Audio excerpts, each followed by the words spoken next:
So, our hero was basically Earth's low-key Superman, doing good deeds on the down low, like a ninja of niceness. And then, bam. The infamous Truck-kun, the #1 isekai travel agent, punched his ticket. Next thing he knows, he's face to face with a goddess named Hersia, which beats a hospital bill any day. She's all like, wow, such a good boy, and offers him a do-over in a fantasy world, but he's got just one little thing to ask. He wants to be god tier, powerful, but live like a total nobody. The goddess says, deal, but then adds some seriously messed up fine print. The catch? If anyone figures out he's OP, his heart goes pop. So, welcome to your new life as Urien, orphan extraordinaire. Life at the orphanage was rough, run by a director who was basically a Disney villain, so Urien played it cool and kept a low profile. He pretended to be the wimpiest kid on the block to keep his secrets safe, and the only bright spot was his sister Ella, his personal bodyguard and snack sharer. Then the director decides Urien would make a great snack for a wolf god, but Ella, being the best sister ever, pulls a Mulan and offers to go in his place. Urien was about to peace out and face the music, but then the director starts giving Ella an unwanted neck hug and monologuing about his evil resume. Big mistake. Huge. Forgetting all about the whole exploding heart thing, Urien unleashes one heck of a punch, and poof, no more director. He saved Ella and got them both a get-out-of-jail-free card. And that's when he found the ultimate life hack. As long as nobody knows he's the one doing the smiting, his ticker keeps on ticking. Flash forward 4 years, and our guy is staring down some creature straight out of a horror movie, the kind of thing that would make a grown man cry for his mommy. Urien's just looking at it with these huge eyes. You'd think he's terrified, but nope, his mind is on something way more important. He forgot his morning milk. Seriously. The kid's got a complex about not hitting his growth spurt in the last 4 years. The monster, completely unsympathetic to Urien's height struggles, lunges in for the kill, but before you can even say fight scene, it's over. One punch. Urien literally sent the monster's top half into another dimension, proving he's got that one-punch hero potential. With the creature's head now a permanent part of the landscape, Urien's first thought is, I wonder if eating those antlers will make me stronger. Yeah, not much has changed. Still ridiculously overpowered, still a complete secret. Cut 2. Ella's all grown up and rocking a sharp uniform. It's time for the Magic Academy entrance exams, and their chaperone is the awesome senior sister Arlen. She's the sweet lady who took them all in after the director had his, unfortunate workplace accident. Out of the 4 kids, Ella and Urien are prepped and ready to ace this thing. Arlen is thrilled, going on about how the big guy upstairs works in mysterious ways. She's pretty much convinced the director's little disappearing act was for the best, and she's got high hopes for these 2 future stars. Urien and Ella promise Arlen they'll crush the exam, flashing back to that grim old orphanage where the 4 of them made a pact to get into the academy.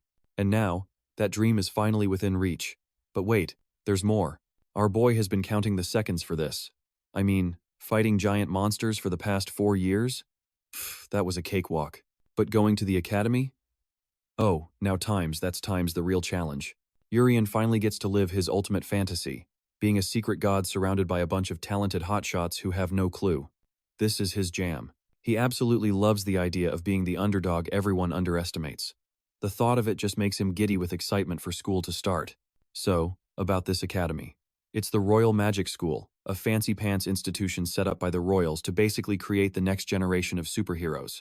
They don't care if you're rich or poor. If you've got the goods, they'll turn you into a monster, bashing, saving hero. Alright, pop quiz, hotshot.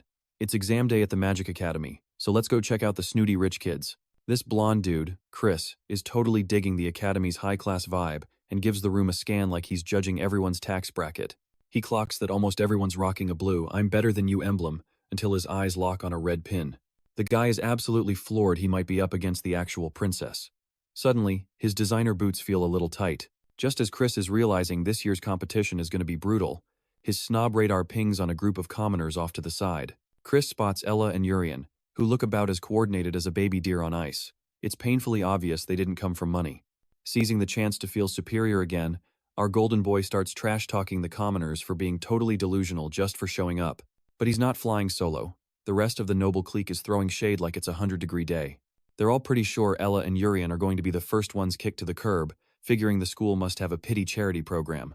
Now, Ella's looking pretty bummed by all the smack talk, but Urien is basically having a main character fantasy moment.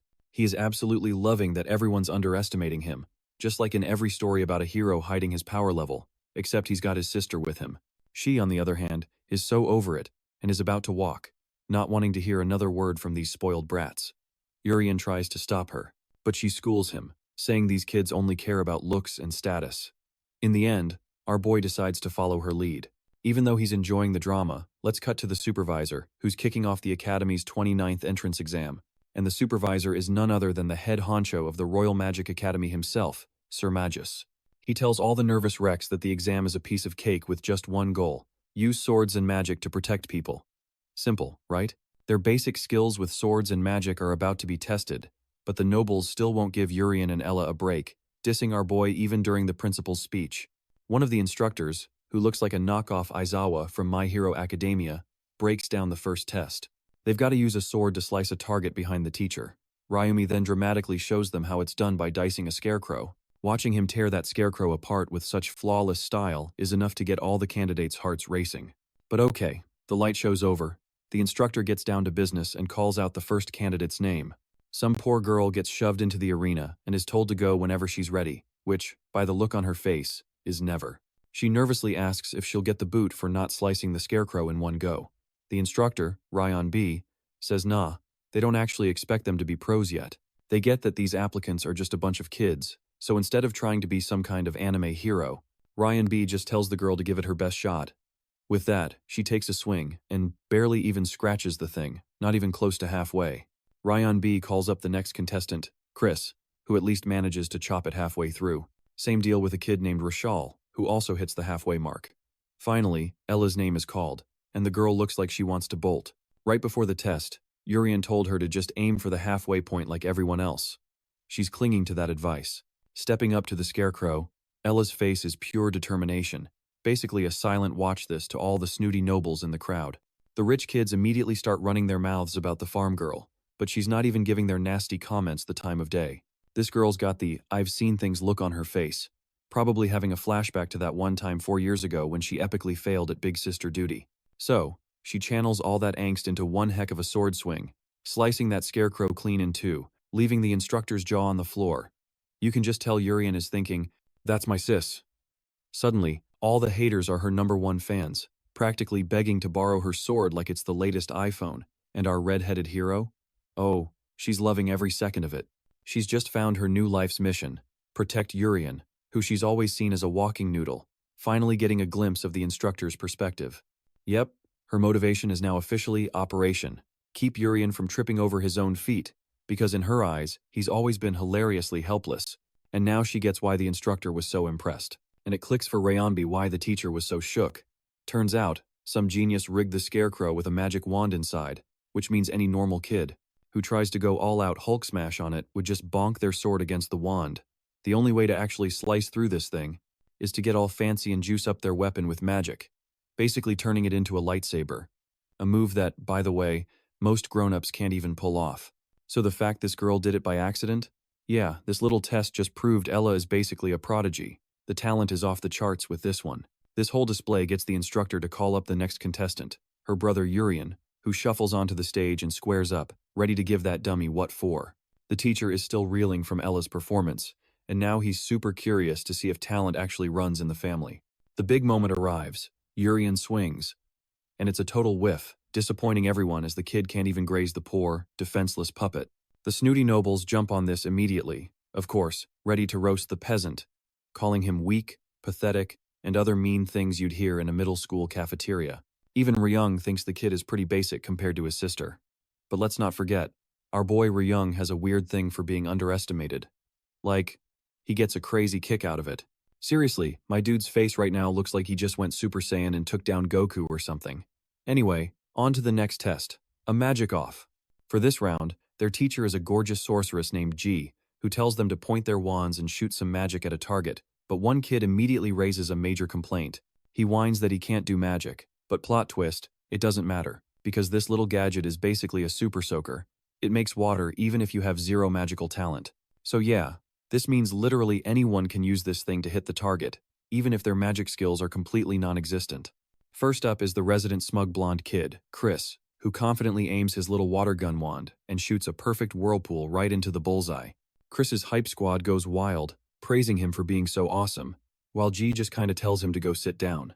Next up, it's Urien's turn, and he's all excited to give it a go, but instead of just handing over the wand like a normal person, our favorite snobby noble just drops it on the ground, getting this super punchable look on his face as he reminds the peasant of his place. Like, how dare you breathe the same air as a noble? Hearing that, Urien looks completely stunned, and his sister is freaking out. The instructor tells the kids to play nice, and as our boy bends down to pick up the wand, he gets that weirdly happy "I love being the underdog" look on his face again. He's totally stoked because Chris just handed him a golden opportunity to be the center of attention. No extra effort required. The kid gets into position, absolutely buzzing with excitement to fail on purpose, just like he planned. This way, he figured, he could cement his status as the secretly overpowered character for all time. But in that split second, the boy messes up, big time. Urien gets so carried away with his own hype that he accidentally channels way too much power into the wand. He unleashes so much juice that the wand just explodes into a million pieces. The teacher is speechless, but more importantly, all the haters are instantly shut up, and a look of pure panic washes over Urien's face as he realizes he just completely blew his whole "I'm a weakling" cover. So by absolutely obliterating the wand, he left every candidate speechless, including his own sister. The rich kids were freaking out, completely clueless how a magic stick could just go kaboom, especially when the dude holding it was just some farmer. This whole situation was a hot mess for our boy, who was desperately trying to keep his OP status on the down low. It was super lucky for him that his number one hater, the blonde girl, was already taking a deep dive into the river of denial. She was screaming about it being a faulty tool, because there was no other way her brain could process what just happened after all of Chris's trash talk. The other noble brats started backing him up, convinced the wand just got performance anxiety and broke down from overuse. Their shock quickly flipped back to roasting him for being so lame that even the equipment couldn't handle it. And once again, our weirdo masochist was totally loving the attention. He was soaking up every insult like it was a compliment, while also realizing that the wand was way too flimsy to handle even a tiny drop of his power. His whole secret identity plan was about to get flushed right down the toilet. If he blew his cover this badly during the entrance exam, Urien knew he had to be way more careful from now on. No ifs, ands, or buts about it. With 2 tests down, the Academy's head honcho stepped up to announce the deets for the third and final test. They were getting split into teams of 3 to go into the woods and yank a fang from a monster bear. The principal made a big speech about how being a show-off with a sword or fancy mana tricks is great and all, but it means jack squat if you can't handle a real monster fight. This test was basically a put up or shut up against a genuine threat. Meanwhile, Urien was just thinking about the monster hunting mission while his sister was practically vibrating with excitement. She was all hyped up, thinking they were one step closer to their dream, and Urien just cracked a smile at her. As he nodded along to her pep talk, the team assignments started. And of course, it was all going to be totally random. They were sorted by whatever color their emblem lit up. For Ella, it was bright red. And what do you know, Urien got the same color. Or so you'd think, because PSYCH, that wasn't Urien at all. In reality, Ella was about to team up with the princess and some other guy, not her brother. Meanwhile, Chris was in the back, absolutely fuming that he didn't get paired with the princess. Instead, Urien was actually having a great time, knowing Ella was definitely teamed up with some strong players. That way, he wouldn't have to worry about her getting into trouble. She looked pretty pumped herself, so he gave her a big cheerful wave goodbye. But the craziest part was, he wasn't teamed up with anyone. The other candidates were avoiding him like he was radioactive. They all thought he was some kind of jinxed, pathetic loser. And just when he started to think he was going solo, he heard 2 other candidates walking up. And get this, all 3 of them had different colored emblems. A guy with blue glasses named Michelle was super happy to see him and even praised Urien's performance, while the other girl, Tianne, was just looking to have some fun. Yeah, she was the same person who got called out in the sword test earlier. Well, lucky for them, our boys finally got a squad, so they wouldn't have to go it alone. But that didn't stop the Purple Light crew from acting like they owned the place. They started bullying the farmer squad for grouping up, and the comments really seemed to hit Michelle hard because, well, it's pretty obvious everyone knows he's already bombed the entrance exam 4 times, basically making him the poster child for having 0 talent. As for Tianne, she's known as a washed-up noble with no friends. In their eyes, this trio was the perfect little team of pitiful rejects. Urien glanced over at his crew, taking in the whole sad sack scene. Yep, they looked like they'd just lost a puppy, and the rich kids were totally loving it.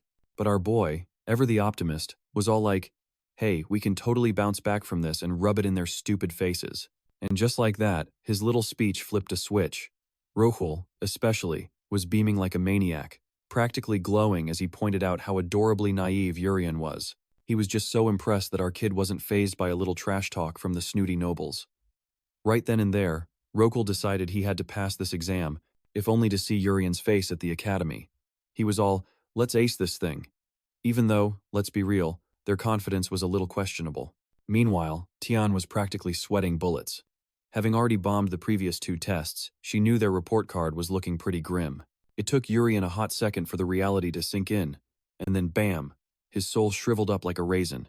He'd been trying to fly under the radar with his secret powers this whole time. He'd done a pretty good job of playing weak, but the downside was, well, his test scores were also playing weak.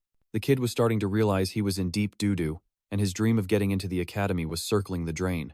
He couldn't bear the thought of letting his sister down and was about to have a full-on meltdown, but Rokul swooped in like a hype man to remind him they were going to crush this thing together. See, thanks to some digging, he knew there was a loophole. Even if you flunked the first 2 tests, you could still squeak by if you absolutely nailed the final exam. And this monster exam? It was the final boss, the big kahuna. Worth so many points it was basically the only thing that mattered. This was music to our boy's ears. Finally, a chance to undo his epic fails and actually get in. Of course, that all sounded great on paper. In reality, the second they stepped into the forest, their master plan went completely off the rails, thanks to a giant, fire-breathing bear that decided to play tag with them.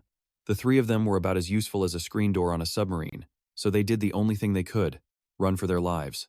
After they finally ditched the oversized teddy bear, Roshal, catching his breath, was like, okay, yeah, that thing is just as scary as everyone said. Urien, on the other hand, was just bummed out. For him, taking down the monster was supposed to be the easy part. Ditching his buddies to go beast mode was going to be a total headache, so the poor kid had to cook up a more creative solution. Even though he could probably take on hundreds of those bears single-handedly, Tianne was already planning their funeral, convinced they were about to fail spectacularly. And to make matters worse, there were no do-overs. If they flunked this year's entrance exam, that was it, and none of them were emotionally equipped to handle that kind of rejection. Then, some brilliant mind suggested they should just aim for the bear's molars instead of, actually trying to fight the thing. See, the test instructions said hunt the creature and retrieve the molar, but the problem was, they couldn't handle the hunt part because they were ridiculously weak. But the retrieve the molar part? Totally doable. A baffled Urien was like, wait, is that even allowed? This was Rokul's cue to unveil his genius strategy, pointing out how the bear's mouth was so gnarly that its teeth were basically always on display, which meant they had a clear shot. With his brilliant leadership, they could snag a tooth without even scratching the bear. Yeah, Rokul was a little too confident in this scheme. He was convinced this year's hunting test was a total cakewalk, and to prove it, he casually handed Tianne a bag of deer blood. His instructions? Just, splash this all over yourself. It sounded nuts, but there was a method to his madness. Apparently, these bear monsters have a super sniffer. The idea was, if they could bait it with the smell of blood, it would go bonkers, act all reckless, and hopefully knock out its own molars in the process. As you can imagine, our white-haired friend was not exactly thrilled about becoming bear-bait Barbie, especially since she ran like she had 2 left feet. But Rokul could not have cared less. He was positive his plan was so foolproof it would work even if she tripped over her own shoelaces. The whole vibe was super sketchy, and our girl was starting to get the heebie-jeebies, especially when Roshal started dropping creepy hints that the monster would be an easy target while it was chowing down, which was a totally chill and not at all horrifying thought. Right as Roshal was about to pop open the bag of monster ketchup, our boy Urien snagged his arm and gave him the serious, "Dude, what are you doing? Look." Urien was genuinely wondering if this dude's elevator didn't go all the way to the top, since he was just casually planning to turn Tianne into bait, all while Roshal acted like he'd done nothing wrong. His genius logic? This way, they'd both ace the academy entrance exam and be home free. The nerd basically said a little sacrifice was totally necessary to hit their goal. I mean, it's not like they had a plan B for snagging this bear, unless they went with his human bait strategy. Roshal was super stubborn about it, and using his low-class status and lack of mana as an excuse for murder, he practically begged Urien to ditch the rich girl and join Team Evil. That way, they could just coast through the test on her misfortune. Besides, he argued, nobody else was going to help her, since everyone had already written her off. Being called a lost cause totally triggered a flashback to her family's greatest hits. Tianne was basically the family's official designated failure. While her brother Ricky was Mr. Perfect Genius, she was always stuck in his shadow, to the point where her name was like a party foul at family gatherings. As she was having this sad little trip down memory lane, Urien swooped in to defend her, arguing that everyone gets their glow-up moment eventually. And this four-eyed nerd had zero right to decide who was worthy. This made Rashal totally lose his marbles and he hawked a loogie of blood right in their faces, basically screaming that they should all go down together. The super strong smell of blood was like ringing the dinner bell for the fire-breathing monster. It shot towards them like a heat-seeking missile, and Tianne was pretty sure they were about to become a furry, fiery snack. Meanwhile, Urien's just staring at this bear with a big ol' grin like he's watching his favorite TV show, and the lady glances over at our boy and figures Urien is totally useless because he's a weakling. So, in a final screw it, I'll do it myself moment, she decides she's gonna be the one to take this furball down. The terrifying bear charges, and the girl just freezes like a deer in the headlights. All those nasty words from her family started playing on a loop in her head, and to basically tell them all to shove it, Tianne whipped out her magic. A windshield. This swirly wall of air was actually enough to stop the bear's first lunge, as Tianne finally proved she could do more than just be a pretty statue. She cooked up a wind sword next and let loose about 6 slashes at the bear, completely convinced she was about to win this thing. Except her piddly little slashes did absolutely nothing, not even a scratch on the monster's thick hide. Even Urien was like, dang, that thing's built like a tank. Tianne didn't even sweat it and decided to use her magic to yeet Urien out of the danger zone while our boy was still trying to process what was going on. Tianne basically yelled, "Hey, I'm launching you. But your landing is not my problem." At the same time, she's thinking a few bumps and bruises are way better than him becoming bear chow with her, to be fair. What a champ.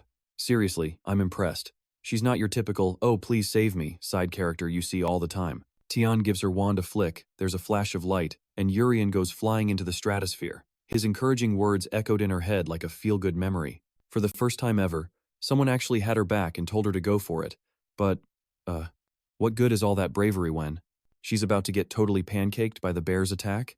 Tianne gave up all hope, and right as the monster's claw made contact, she just passed out cold. Just as Tianne was about to faceplant, Urien zipped back onto the scene at warp speed and caught her, totally stoked that she finally found her inner sparkle. He gently set her down, thinking this was the perfect time to clean up this whole mess, especially since Rashal had already booked it like the chicken he was. So, with no one around to witness the bear's abstract art project, and the monster gearing up for round 2, Urien just chilled, waiting for a solid second. Then he threw a punch so epic it literally sent the creature to the Shadow Realm, basically proving his point. I'm not in danger. I am the danger. The monster's ghost probably groaned as Urien announced he was going to collect its fangs for a souvenir. But he was feeling a little trollish and wanted to pull a prank on Rashal. Only problem was, he had no idea where that little bookworm had skedaddled off to. Speaking of which, Rashal had apparently gathered his own little fan club, and they were all zeroed in on Ella's crew. Ricky was just watching like, what is this, a schoolyard showdown? I mean, these guys don't normally pull out weapons on anyone, but here they were, with one of them asking the farm girl Ella to join their little club. But of course, Ricky was quick to remind this clown car of a team that only the principal gets to decide who passes and who gets a big fat F. And based on how they were acting, Ricky was really wondering what their master plan was. It looked like the farmer squad had formed some kind of angry pact. Their big brain idea was to make the nobles fail, giving all of them a free pass to the winner's circle. When Ricky heard this genius strategy, he knew they weren't backing down. It was super obvious these commoner kids had a major chip on their shoulder about the whole noble thing, apparently for being overlooked. Naturally, Ricky couldn't care less and found it absolutely hysterical that they thought getting Ella on their team would give them a snowball's chance in a sword fight against him. But then the kid got all smug and corrected him. He said they had zero plans to actually fight the nobles head-on. Then, in a moment of pure genius, the guy spilled the beans on their entire secret strategy. They were going to lure monsters over to pick off the nobles one by one. Thanks to this dude with the loose lips, their whole plan was shot. Ricky now had the full, ridiculous picture. He finally understood why there were so many more farm kids in the exam this year. They needed the extra bodies for this harebrained scheme. That's when the princess with the flashy red crest chimed in, saying these farmers knew all about how much bears are into blood. Then she dropped the mic, revealing she was actual royalty, which left the farmers completely shook. In her royal opinion, it was a pretty terrible look for future protectors to be using such scummy tactics to take out their own classmates.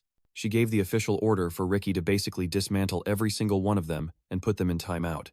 As for the guy who cooked up this whole plan, using monster instincts to hurt other students, that person was about to get a very personal investigation from the royal family. So, to sum it up, Rashal was in deep, deep trouble. Anyway, Ricky went full-on Gojo mode, whipped out his sword, and got down to business. A flurry of slashes later, and pretty much everyone in his way was down for the count. The pathetic nerd finally realized they were completely out of options, so he decides to double down on the blood strategy. 3 of his cronies try to mess up Ricky's crisp outfit, but before a single drop could touch him, it just stopped midair, blocked by an invisible shield, while the swordsman just gave them a look that said, "Really, guys?" Rashal's day just kept getting worse. He couldn't figure out why the blood was just hanging there like a weird decoration. Turns out, it was a shield from the princess, who demanded they surrender immediately. She basically announced that their strategy was a total flop. Watching all this unfold, Ella was just standing there, utterly amazed. She literally didn't have to lift a finger thanks to her superpowered teammates, while the head nerd looked like he was about to short-circuit. He started screaming that this was their last chance to pass, trying to fire up his crew by saying if they got caught, it was game over. Rashal then went full-on self-sabotage mode again, and cut his own hand for more bait, and the other kids, seeing no way out, followed his lead. They finally realized there was nowhere to run. Watching the sad spectacle, the princess almost felt bad for them for trying so hard, but then again, there was that lingering smell of deer blood. Well, great. They've managed to attract a welcoming committee of bears. And by that, I mean Ella spots at least 4 of these fuzzy nightmares heading right for them. She's clearly never seen one of these big boys up close before, and looking at its grumpy face, she's having a real, uh-oh, are these things dangerous? Moment. But in front of this furry apocalypse, Ricky stands there cool as a cucumber and just whips out his wind blade ability. He proceeds to one-shot all 4 bears with his sword. It's so bonkers that even the little nerd is left speechless. Ella's brain is still buffering what she just saw, completely silent, while Ricky starts monologuing about how their little plan was never going to work. It's finally dawning on her that the kid standing in front of her is playing on a completely different server than everyone else. Rashal and his little posse get rounded up, and Ricky starts playing bad cop, grilling him for info on Tianne, since he knows they were teamed up. The smug little nerd cracks a grin, realizing both brothers are in the mix, and he just loves telling them Urien and Tianne have been permanently deleted. He's just trashing them, saying how they're low-level scrubs compared to their siblings. In fact, the little punk even adds that the bear is probably enjoying a 5-course meal right about now, which sends Ella into a full-blown panic for Urien. The princess doesn't skip a beat and basically tells Ricky to go be a hero already. Poor Ella is losing it and just wants to run off. But the princess gives her a hard no. Ella gives her the "are you kidding me" look, and the princess just fires back the ultimate death glare. See, the princess totally gets it. She knows what it's like to lose someone, but she also knows Ella would just be a human-shaped speed bump for Ricky. Meanwhile, Rochelle's just over there in the corner, enjoying the drama like she's watching a movie. 'Cause let's be real, if what that little weasel said is true, this whole place is about to turn into a total disaster zone. The monsters are gonna sniff out all that, spilled juice and come running. We could be talking dozens of bears showing up, which is a major party foul. Look, Ricky is built different, he can handle it. Ella, on the other hand, would be the classic escort mission NPC that just gets in the way. That's why the princess is telling her to trust the main character and just stay put. The whole thing sucks, and you can see the heartbreak all over Urien's sister's face. But she finally agrees to wait, and we smash cut to Ricky doing a full-on Naruto run through the woods until he finally spots his sister. She's out cold, clutching a jawbone for some reason.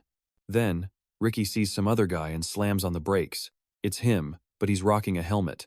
Urien is over here wondering why Rashal isn't grabbing the jawbone, while Ricky immediately clocks the kid's shady black emblem, then looks at his unconscious sister. Putting 2 and 2 together and getting 5, Ricky assumes Helmet Boy knocked his sister out, so he charges in, sword first, while Urien just casually This completely fries Ricky's circuits. The same attack that just turned 4 bears into confetti got stopped? And now this dude is lecturing him? He's saying something about how sucker punches are a bad look, but all Ricky can think is, holy cow, this guy's got insane reflexes. Tianne's brother is all like, you really think you're walking away after messing with my sister? Especially since his sword is all glowy with magic. So yeah, it's way stronger than a normal sword. Our boy Urien is desperately trying to call a timeout, yelling that this is a huge misunderstanding, and he didn't do anything to her. For real, he just wanted to talk. But Ricky's overprotective brother instincts have gone into overdrive and he is not listening to reason. He unleashes his wind move, and a massive slash just annihilates the scenery. The attack is so ridiculously fast that even Urien is shocked. He manages to dodge it, but just barely, and he's like, dude, you need to chill, your attacks are seriously not cool. In a mess like this, Tianne's brother puts first things first and throws up a windshield around his sister to keep her safe. In a total big bro to the rescue moment, Ian's brother throws up a windy force field to shield his sister. Then he starts shouting at the guy in the bucket helmet. Ricky clocks that he's just some commoner and figures Urien probably isn't one of those remnant weirdos.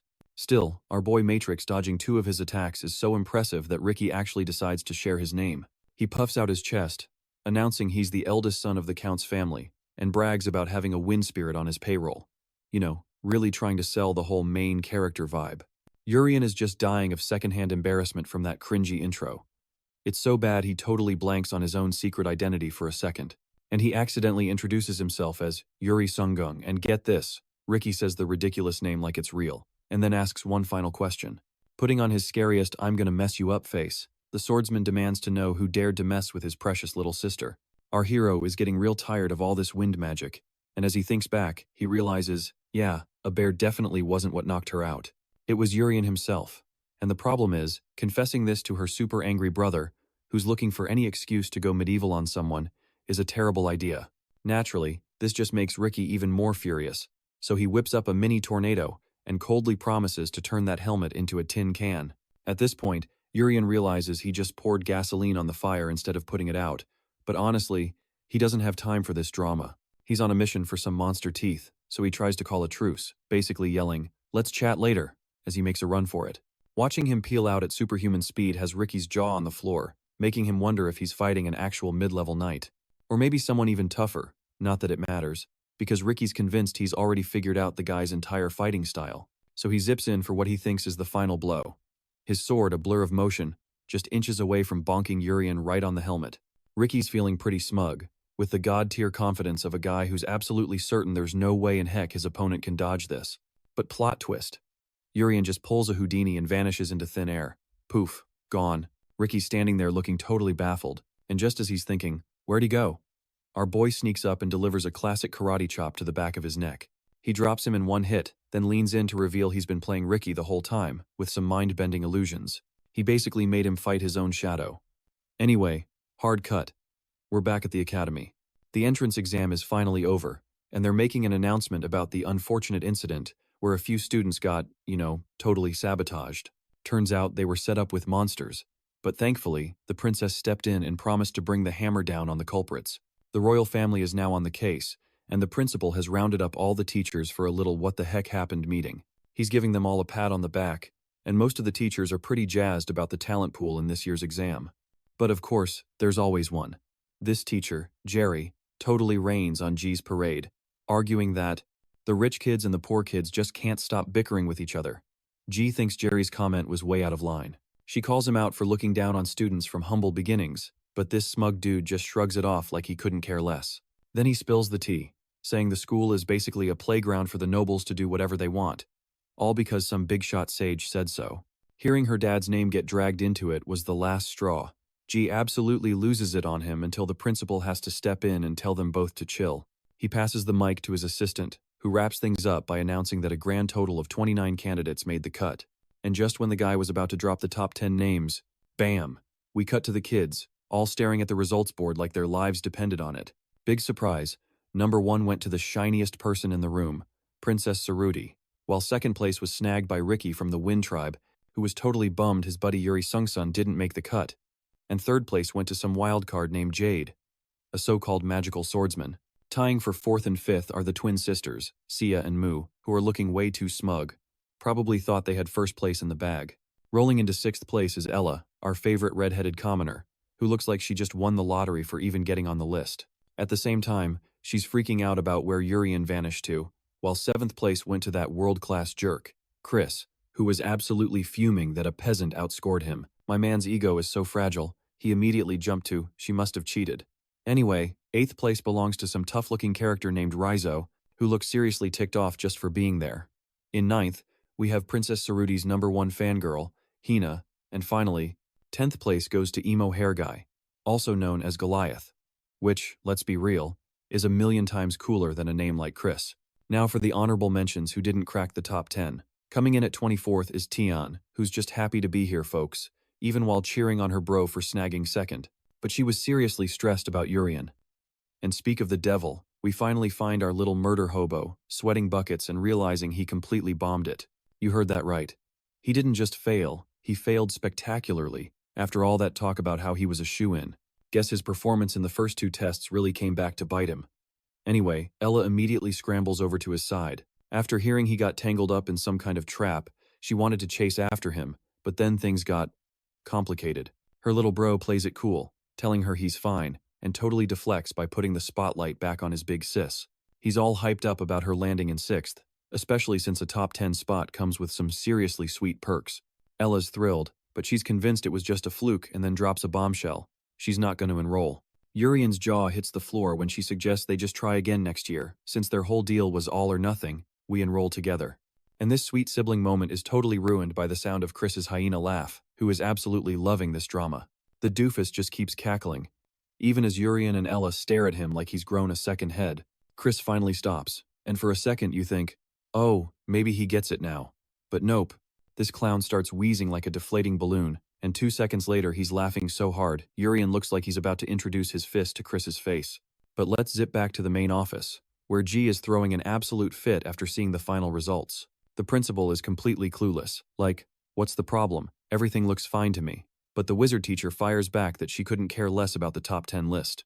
The only name she cares about is Urien, who totally tanked the exam, even though he's supposed to be Ella's super talented little brother. Apparently, he flunked because they suspect he didn't actually take down that bear, a fact confirmed by our resident knockoff Aizawa. He basically said the kid's sword skills are a joke compared to his sister's, but that's exactly when G jumps in with his 2 cents, insisting that Urien's magical potential is actually off the charts. Then, out of nowhere, some assistant bursts in yelling about an emergency and announces that one more candidate is getting in after all. This, of course, gets every single wannabe student's hopes up, making them all wonder if they're about to win the golden ticket. And in a twist that absolutely floored everyone, Urien's name gets called for the Magic Major, sending Chris and his goon squad into another full-blown meltdown. They're completely losing it that some farm boy got in over them. Meanwhile, Ella is just ecstatic for her little brother because now they can finally go to school together. No drama there, but our boy is still trying to process the whiplash from what just went down and figure out how it even happened. Let's cut back to the office, where G is going to bat for Urien, arguing he's a kid with some seriously massive potential. She pointed out the kid's magical power is so juiced it can wreck their equipment, but that's not even the half of it. What she saw in that split second was Urien actively throttling his own power so nobody else would get zapped, which means the kid has a level of bonkers control over his skills. She argues that not letting a kid like that in would be a colossal screw-up for the kingdom. Meanwhile, the super strict teacher is totally against letting Urien in, hammering home the point that Tianne was the one who saved his bacon in the exam. Based on the reports, he says the kid has 0 practical skills, which would make him a total liability in the long run. But G isn't backing down an inch, firing back that the only place for a student like him to get some hands-on experience is the Magic Academy. She's convinced if they just let him in, he could become the greatest of all time, the GOAT, the Academy has ever produced. Of course, hearing this, Jerry the Snob is practically scoffing, looking down his nose at the lower class and thinking the whole idea is ridiculous. Ranting about letting a charity case into their prestigious school, he starts yelling at the professor, convinced she's the one being unfair. He's not worthy of being here. And once again, the principal lets out a roar so loud it probably made his assistant's ears bleed. He declares that the Magic Academy is a fantastic sanctuary for talented students, no matter where they come from. And with that, he's officially on Team G, saying she's one of the most legit heroic witches the Academy has ever had the pleasure of knowing. The fact that a total legend like her sees something in this kid means it'd be a boneheaded move to pass on Urien. Of course, the salty look on Jerry's face says it all. He's clearly not a happy camper about this, so the principal finally plays the "I'm the boss" card to officially accept Urien as a magic major under special admission. At the same time, though, he slaps on one seriously strict condition. If the kid can't pull off some quality results within the deadline, he's getting the boot for not making the cut. But who cares about that now? Ella and Urien are celebrating like there's no tomorrow, while poor Ricky Bro is still sulking over Yuri Sung Sung and is actually comparing that kid's height to Urien's, thinking they're basically the same size. All of a sudden, it hits our boy. This is the same swordsman he threw down with in the bear trial, the one he totally owned. This is an absolute nightmare scenario for Urien, because this dude is the one person who's dangerously close to sniffing out his secret. But the swordsman just turns away, remembering Urien's pathetic sword test results and figuring he's way weaker than the guy he actually fought. Ella has no idea what just transpired, while our boy is just thanking his lucky stars that the whole thing didn't blow up in his face. The next day, the 10 top students, plus the special admits, are all heading to the advanced classes. It's officially their first day at the academy, and Ella is a nervous wreck. The second they push open the door, their jaws drop at the sight of a ridiculously fancy room where all the top-tier kids are just chilling in their seats, including the princess, Ricky, and the rest of the A-listers. Some of them immediately spot the common folk wandering in, while Ella is so starstruck she has absolutely no clue where they're supposed to park themselves. Urien, on the other hand, feels excited about the idea of receiving education in his new world, although of course, he understands that the educational standards for this era will be much less advanced. Compared to the tech world he came from, a man comes right after them, and it's the mass murderer Rizzo, who orders them to move. Ella quickly lets him through while our boy begins to wonder if this guy will become a bully in class. Seeing Rizzo arrive, Chris raised the issue of him being late, barking at him for having lower standards than those who usually show up earlier. The problem is, this crazy guy really doesn't care and simply calls Chris a jerk, bragging about his status. The blonde noble reminded him that he was a rank above Rizzo, giving him immediate power to look down on him and order him not to be late. From now on, as you might expect, Rizzo was shocked for a moment and questioned whether Chris was confident in his strength. Just because he was a rank higher, the guy stood up in front of him and promised the blonde noble that he was ready to prove his true abilities beyond the scope of a simple test. In fact, Rizzo was ready to bury Chris underground for that. This was the first day, and the situation was already this tense. Even Ella was noticing their argument without paying attention. Yuri remained calm and advised them to take their seats, while the rest of the advanced class members, Hina, Jade, and Goliath, also observed the scene. Jade, the shining blue-haired boy, was excited to see our duo for some reason. Nonetheless, the siblings made themselves comfortable in the plush seats, and feeling at ease, Jade happily welcomed them with an open heart. In response, Ella also shared her name. Although she was quite formal about it, the Charisma Prince assured her there was no need to act stiff like their classmates. He even admired the commoners in some aspect. Since this was the first time in the school's history that a commoner sat in an advanced class, while they were talking, Urien had a hard time holding back his laughter. Internalizing that Jade was really trying too hard, the third-ranked student shifted his attention to greet his buddy, doing so politely and humorously.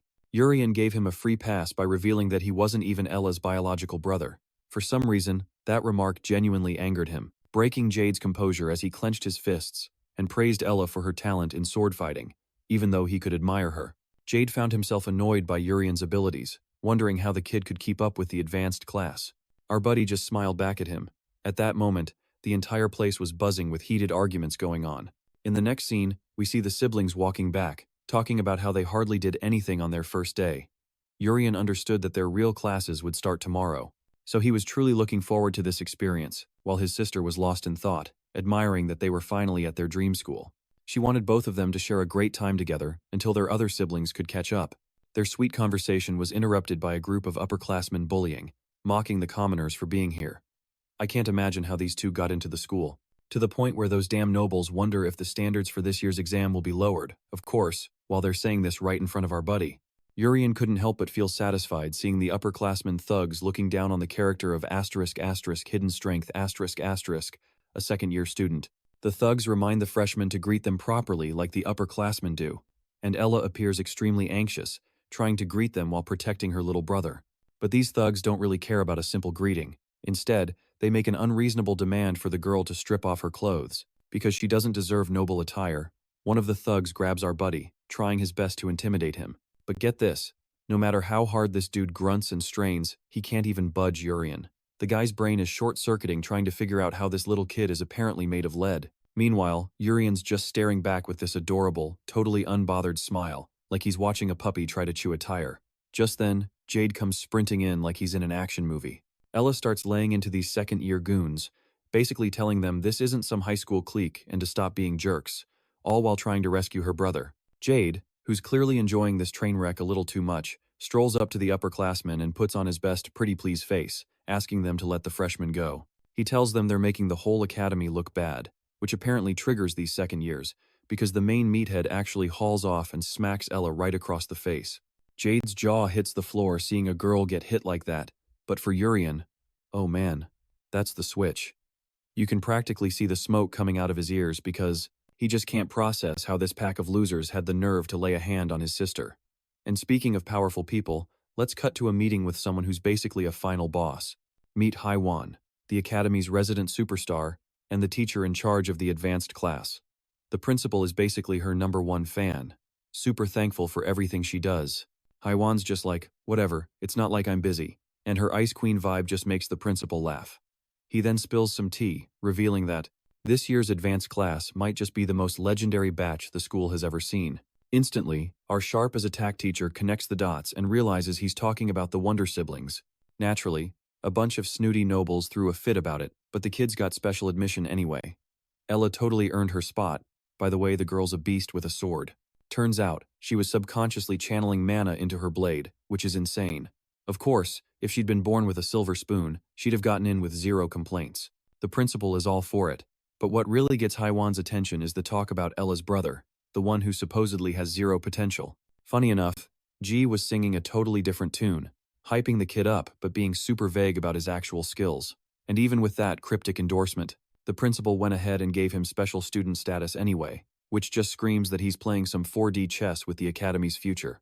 Sensing her skepticism, the principal throws a curious question at his resident hero. He's like, "Hey, you think this system is actually working? Because this place is supposed to be about finding talent, not just being a country club for the rich. But in reality, the nobles are just using it to level up their own power." He basically says if they don't fix this mess, the whole kingdom is going to go down the toilet. This gets Haiwan thinking about how, since she was a kid, the only thing she's ever known is how to throw down. She was the absolute best in the business, so she decided to put her faith in the principal's master plan for shaking things up. And right on cue, she points out the window where, clear as day, Urien is getting hassled by one of the big shots. The principal freaks out and is about to jump out the window to stop it. But Haiwan, ever the curious cat, holds him back, basically saying, "Hold up, let's grab some popcorn and see what happens." After all, she's dying to see what this secret potential the principal's been hyping up is all about. Back at the brawl, the smug upperclassman has just decked Ella, leaving Urien and Jade completely stunned. That's all it takes for the little brother to snap and break free. He bolts over to his sister while Jade, the number 3 ranked dude, tags in to take his spot. He tells Urien to get his sister to the nurse's office because playtime was officially over. He was about to school these arrogant punks by dragging them straight to the office. Getting called a bunch of jerks sets one of them off. But here's the kicker. The big, brawny dude who started this whole thing is suddenly looking terrified. He's completely stunned, trying to figure out how that kid just Houdini'd his way out of his grip in the blink of an eye. Urien just stares at his sister's bloody face. See, when that 5th-year psycho attacked Ella, he actually juiced up his punch with mana, which is a completely unhinged thing to do to a first year. Urien was itching to turn that dude into a pretzel for messing with his sister, but his super secret powers had to stay on the down low. The throwdown between the super cocky Grant and Jade kicks off, and the big lug is absolutely floored that this scrawny kid, who looks like a stiff breeze could knock him over, is holding his own. But for whatever reason, the little guy is packing some serious heat. Totally stumped, the jerk yells for his buddy Nigel to cheat with some magic. Convinced their entire upperclassman street cred is on the line, some sophomore genius is about to whip out his little magic wand. While Jade is busy reciting the school rulebook about not zapping people on campus, Urien just casually tells him, "Scoot over, I got this." While he's also casually fixing up his sister, Jade is begging him to run for the hills. But then Urien drops a bombshell that leaves everyone's jaws on the floor.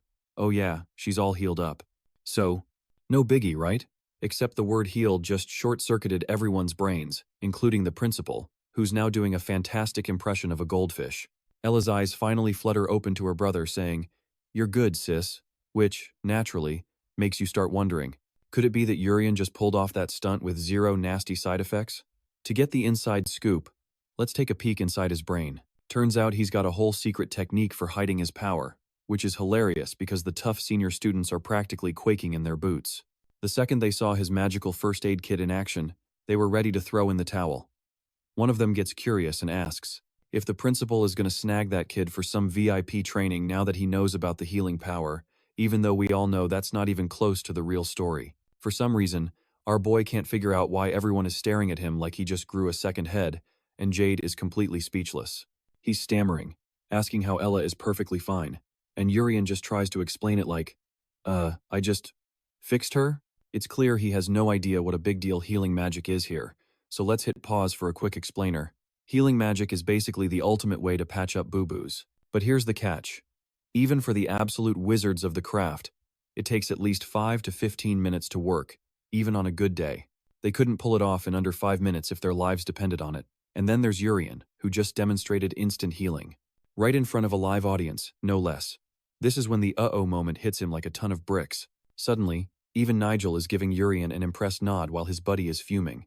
And funnily enough, Jade is also feeling a bit salty. He's miffed because this guy is stealing the spotlight and trying to look cool for Ella, our glorious queen. Just then, a new challenger approaches the scene. She shuts the whole brawl down instantly. Everyone's wondering if she teleported, but it seems Urien knew all along that someone was creeping on them from the sidelines. This lady has her eyes locked on our boy, even with her Ice Queen demeanor. She can't help but crack a tiny smile at the talented new recruits this year, so she decides not to punish them. I guess it's because they're still in the welcome to school phase. So, the bully gets a get-out-of-jail-free card and is already plotting his villainous comeback tour. The scene flips to the ridiculously fancy dorm where both Ella and Urien landed a spot in the advanced class. Our boy is bouncing off the walls like a hyperactive puppy. He's grinning like a fool, while Ella's feeling a bit down in the dumps. She had absolutely no clue her brother was hiding this much raw talent, especially that whole instant healing trick, which is basically a legend. Urien, of course, is doing his best to just whistle and look the other way. He's playing dumb about how special his skill is, and the poor girl is starting to feel like the sidekick in her own brother's superhero story. She's worried they'll eventually drift apart because he's on a whole other level. Her sad fest is making Urien super uncomfortable. But Ella decides to shake it off, assuring him she's going to hit the books hard from now on. After all, they both made it into the Smarty Pants class together. And just like that, they pinky swore to stick together till the bitter end. Hearing his sister's pep talk, Urien was all in, ready to level up together. Flash forward to the next day, and who's standing at the front of the class but he won, giving the new kids the once-over and dropping the bomb that she's their new teacher. Kina's jaw basically hit the floor, totally starstruck by the teacher's looks, while Goliath was starting to realize this advanced class was no joke. Urien's brain was doing backflips. The same woman from yesterday was now their teacher, and she was kicking things off as their instructor. She was reminding them how plush and comfy their rooms were going to be, since everything is super luxurious and only for the advanced class cool kids, which is a fancy way of saying that if you're not in the club, you don't get any of the cool toys. But wait, there's more. We're talking snazzy outfits, gourmet food, and getting to use all the best facilities whenever they feel like it. The whole thing is basically a prize for getting into the advanced class. And as long as they stay in, they get to keep living the high life. No problems whatsoever. Until she dropped the other shoe, a little thing she called the demotion system. This so-called demotion system is basically a trapdoor. Any student who doesn't make the grade gets yeeted out of the advanced class. And that means getting sent back to the minors, because these seats are reserved for the absolute best. Even crazier, not a single student managed to keep their spot in the advanced class for the entire year last year. In other words, graduating from this class is pretty much impossible. While some kids look terrified, Urien was just getting hyped to see how it all plays out. Their teacher starts the first class, begins writing on the board, and our boy just about loses his mind when he sees what he won. Has apparently written. Okay, let's break down the rules for the advanced class. See, they've got this grading system called Excellent Evaluation, and it's based on a straight-up score, not some lame curve, so the number of students in the class can change willy-nilly, and it usually just gets smaller over time. The students in the advanced class get all this special support and a guaranteed sweet job right after graduation. I mean, that's the dream, right? But at the same time, the second their grades start to slip, it's absolute chaos, because they're immediately kicked back down to a regular class. All the bragging rights and cool points they'd get from the elite class just vanish like a fart in the wind. And like He1 already said, the number of kids who actually graduate from this class is a big fat zero. This means our hero, who's supposed to be flying under the radar, has a snowball's chance in heck of ever graduating from here. But let's not sweat the small stuff and get back to the teacher's writing. The kids are totally floored because their first class is literally just basic math. We're talking doubling numbers here. This makes Chris look like he's seen a ghost as he begs to ask a question. The poor kid nervously asks, why the heck they have to learn math in this super prestigious academy where it's all about magic and swords? To that, the teacher with the mesmerizing eyes asks, why he even cares about learning magic in the first place. The golden-haired noble boy says he wants to be a powerful wizard, just like her, so he can help the kingdom someday. It's the perfect cookie-cutter answer, and the teacher is like, yeah, sure, I'll buy that. But there was a massive hole in the kid's logic. The thing is, getting stronger in this world isn't just about mana or sword swinging. It's also about the most powerful weapon of all. Knowledge. If someone can pack their brain with enough info, they can totally shatter their old limits. Naturally, this idea is flying about a mile over these students' heads. They still aren't getting the memo. So, to show them what she means, He1 conjures a tiny little fire spell on the tip of her finger. Wondering aloud how to make it bigger, the most predictable answer comes from Chris, who tells her to just pump more mana into it. But when Haiwan does, that tiny flicker erupts into a full-blown pillar of fire. The teacher's all, "Yep, that's what most rookies would do," and explains that's the basic, boring approach. Meanwhile, Chris is preening like he just won the Nobel Prize. Then the teacher keeps going, hitting them with a pop quiz. So what happens if you're running on empty and can't just dump more mana into it? She puts poor Hina on the spot, who nervously squeaks out that if you're low on juice, you gotta phone a friend and have other mages help out. But that's a huge problem. Hwon's thinking this is a terrible plan because relying on other people is the fastest way to get wrecked. The real pro gamer move to get a bigger fire spell is to actually mix it with a wind spell, which she shows off with some serious flair. You take those two dinky little spells, mash them together, and boom, you get a fire vortex that's way stronger than just brute forcing it with more mana. It's all thanks to magic physics. Fire and wind are basically best buds, or as our resident nerd Urien would say, it's elemental synergy. It's a straight-up combustion reaction, people. This is the power you get when you actually know why things work. A top-tier mage can't just rely on the instruction manual, so she taps the board, basically saying, use your brains, not just your mana batteries. Hwon then preps them for their first little test. Cue the montage of frantic scribbling until the teacher finally yells, "Pencils down!" Next up, she's grading on the spot. And surprise, surprise, a grand total of 3 students actually aced the thing. This hits Chris right in the ego, as the devastating realization dawns that he is not, in fact, one of the perfect scorers. Of course, there's Princess Saruthi, whose perfect score makes her #1 fan practically faint. The second one is Rizzo, which is a total shocker. Yeah, the goofball sitting right next to Chris. It's hilarious because this guy usually has, like, 2 brain cells fighting for 3rd place, and yet, there's no freaking way a dude like him got a perfect score. Chris is sweating bullets as Rizzo just materializes behind him like a horror movie villain. And he sneers, wondering if the little blonde noble failed to get a perfect score, the same so-called role model who couldn't even show up on time. This from the clown who ranked 7th, by the way. Rizzo leaves Chris with a chilling little reminder that the class rankings get a hard reset every month. And even though he claims he doesn't care about rankings, he totally makes Chris panic and tells him to get good for next time. Man, he just got publicly executed.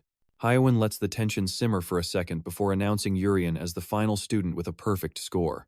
You can practically hear the jaws of the other nobles hit the floor, but this completely wigs Chris out.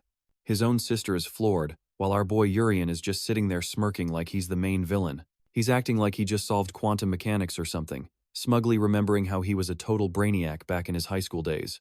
For him, this little quiz was a total cakewalk. He's thinking he's about to breeze through the academic part of this school while the rich kids, like Jade, are now staring at Urien like he's the new final boss they have to beat. Their teacher then starts wrapping up the test. She announces it's time for the loot drop, holding up a seriously cool badge before casting a copy-paste spell. And then she just magically yeets the badges right onto their desks, telling them to slap them on their uniforms. Turns out, this badge is an all-access VIP pass to every facility in the school. And the first perk is the super exclusive dining hall for the advanced class. For regular folks like Urien and Ella, who are used to being broke, this is basically like winning the Powerball. We see them absolutely demolishing a 5-star meal, looking happier than they've ever been just to be part of the Smart Kids Club. Forget magic and glory. These two are now dead, set on staying in the advanced class just for the free, gourmet food. The siblings make a pact to keep their grades up for the grub, to keep their grades from totally bombing. Right after lunch, their next class is literally monster hunting, taught by none other than Hwon. Apparently, this class is a super big deal, and will pretty much decide their academic fate. If they mess up, they're getting knocked down a peg. Ella, bursting with main character energy, is dead set on snagging first place because, let's be honest, she has no other option. She's this close to giving up Gordon Ramsay's cooking.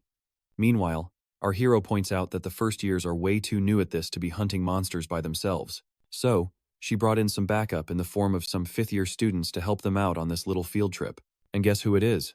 The exact same clowns who were messing with Yuri and Ella before. What a small, annoying world.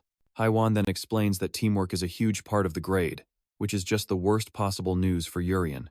He can already see his GPA taking a nosedive. The smug upperclassmen welcome the newbies, going on and on about how important teamwork is.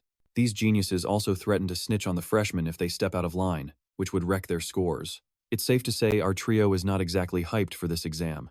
It's so bad that even Jade has to apologize to Urien and Ella, telling them to basically stick to him like glue.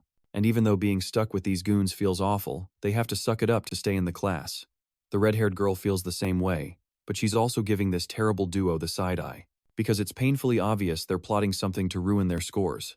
Our boy can't even stand watching them laugh from a distance, vowing to protect his precious grades. But then, a brilliant idea pops into his head.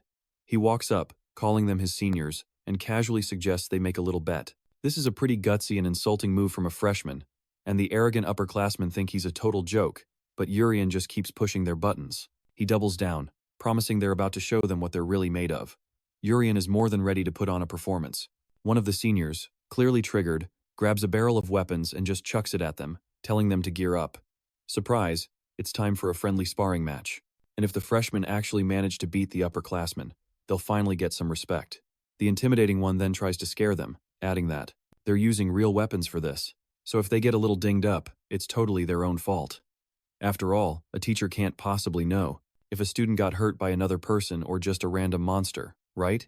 Totally adds a fun new layer of danger. At first, Urien pretends to be a shy little kid. He acts totally freaked out about having to fight them.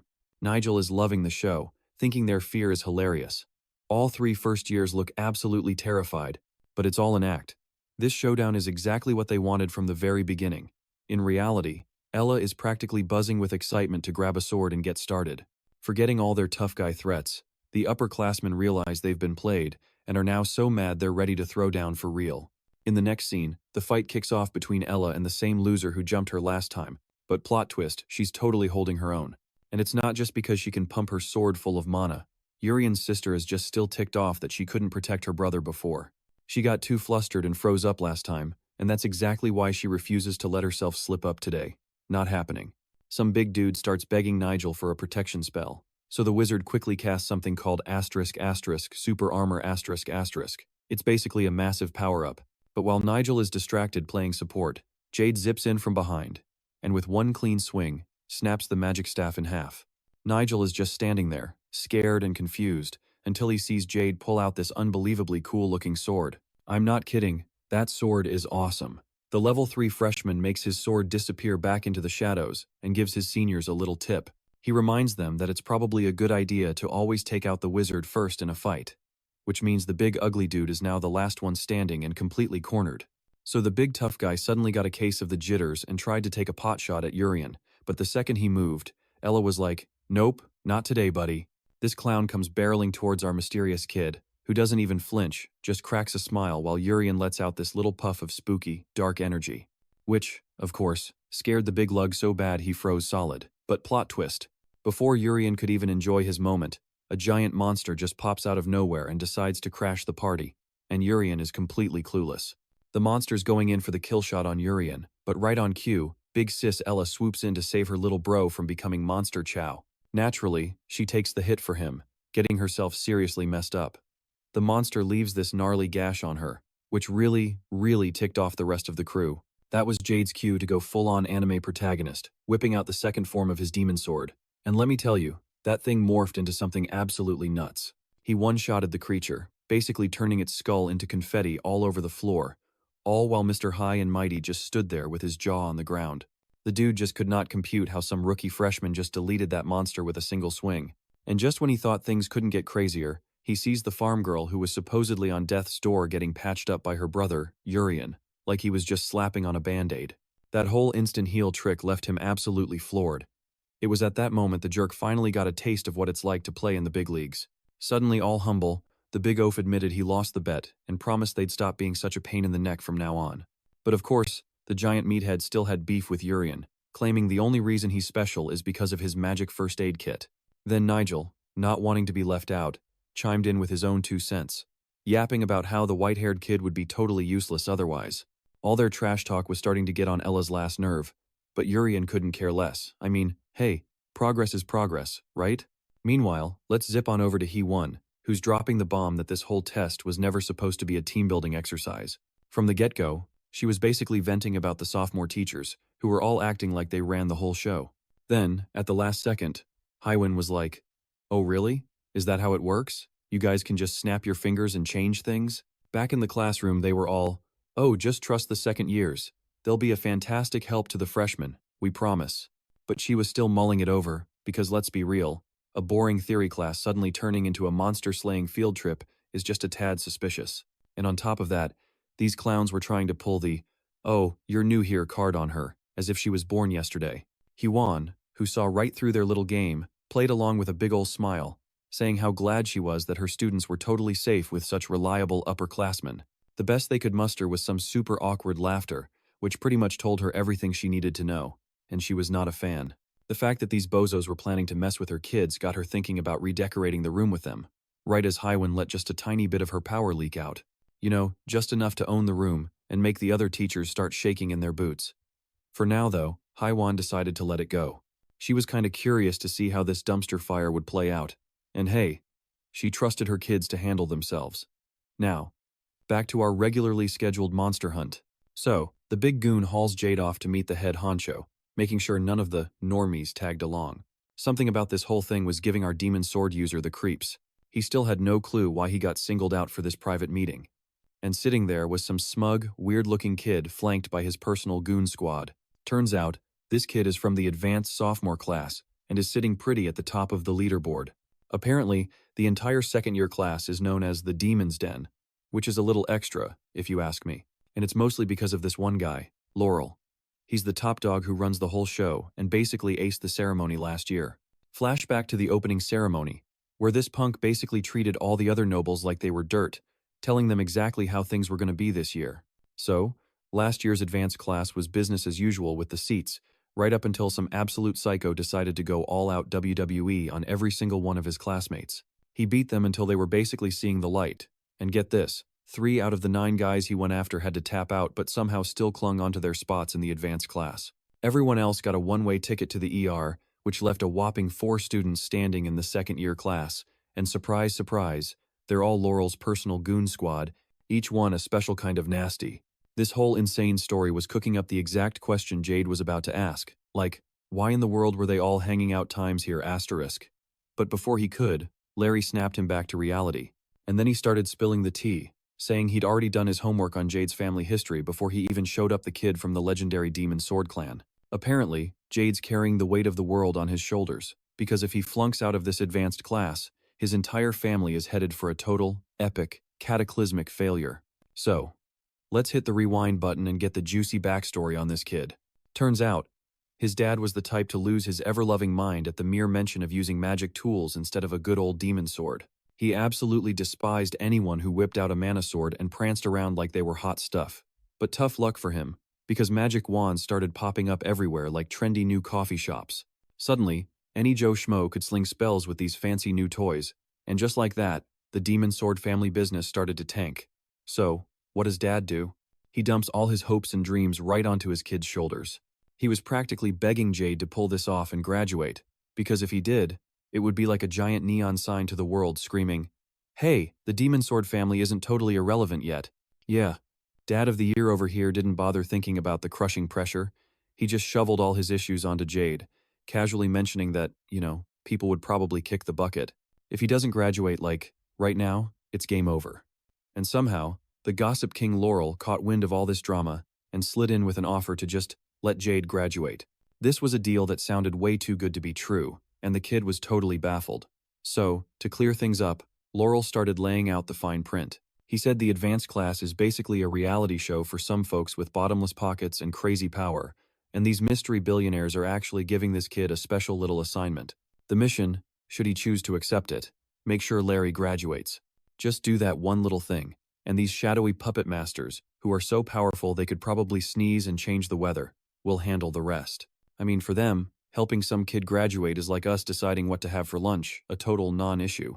Jade was practically buzzing to hear what Larry had to say next, and Larry, ever the businessman, cut right to the chase. He told Jade to go meet his buddies with a brand new set of instructions, and he made it super clear that this little side quest is way easier than actually trying to graduate the old-fashioned way. And hey, bonus, it'll help his family's whole demon-making business keep from going totally bankrupt. Laurel played him like a fiddle, then basically shooed him back over to his friends. With his top-secret new mission tucked away, Jade wandered back to his crew, who were all like, "Dude, are you okay? You look like you've seen a ghost."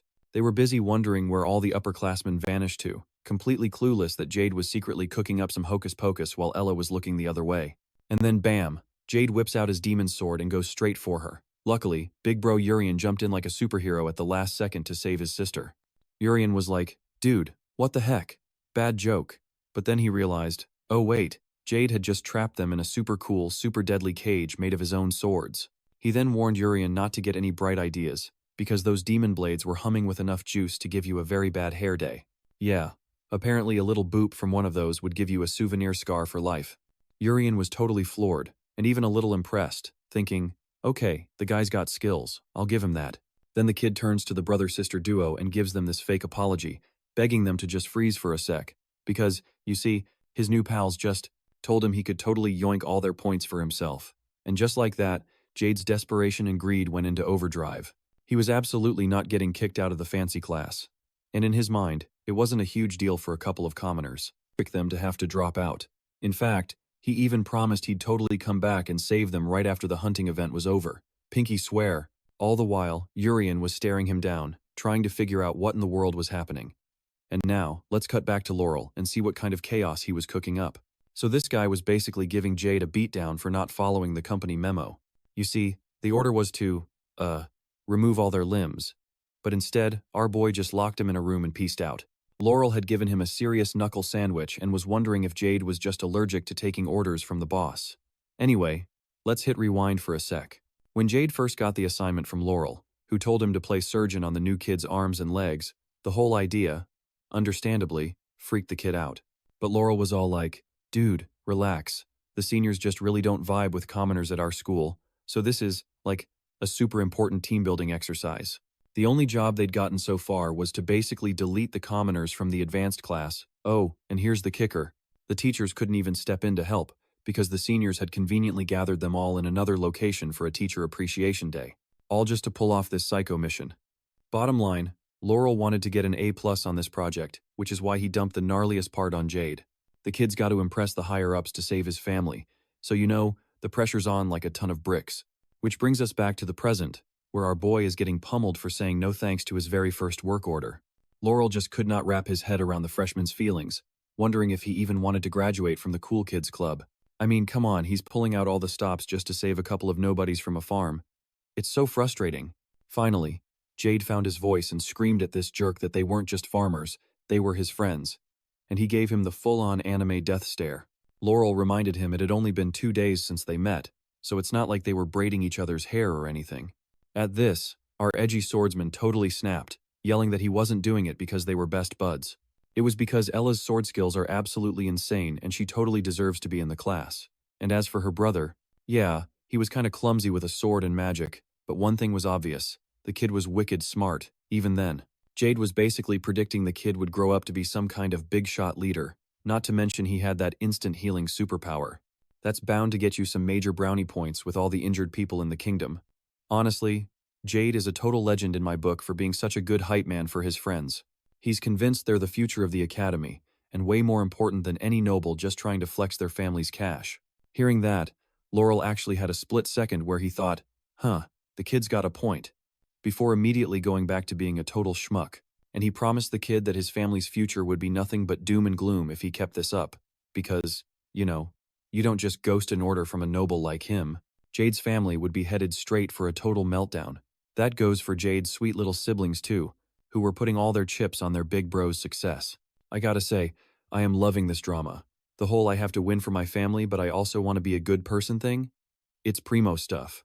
This is how you write a character, people.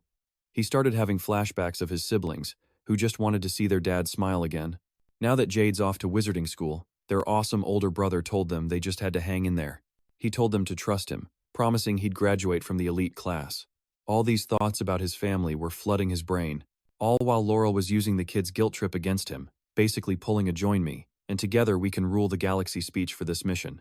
If he just did it, he could put his family first, way ahead of the kingdom.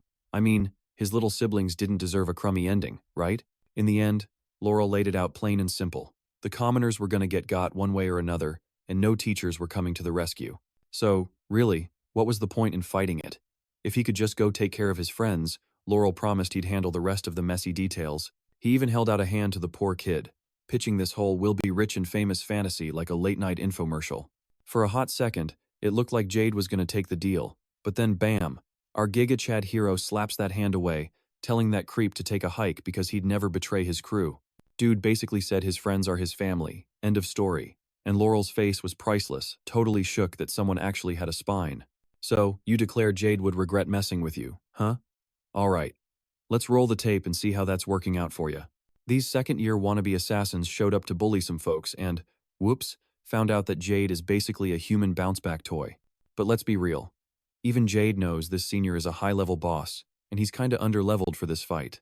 His only shot is to play it smart, cause there's no way he's letting these clowns win. The whole shebang is riding on him. I mean, if these goons somehow manage to KO him, they're gonna go after his buddies next, and that's a major party foul. So the drama queen noble announces he's gonna give Jade 10 pokes before he moves on to his family, and his weapon of choice? A little shiv. How original. And just like that, the fight's on. Before Jade could even blink, he felt this super weird sensation for like, half a second. His opponent didn't just close the gap, he basically teleported, and Shunk stabbed Jade right in the chest, hitting the pause button on his entire body.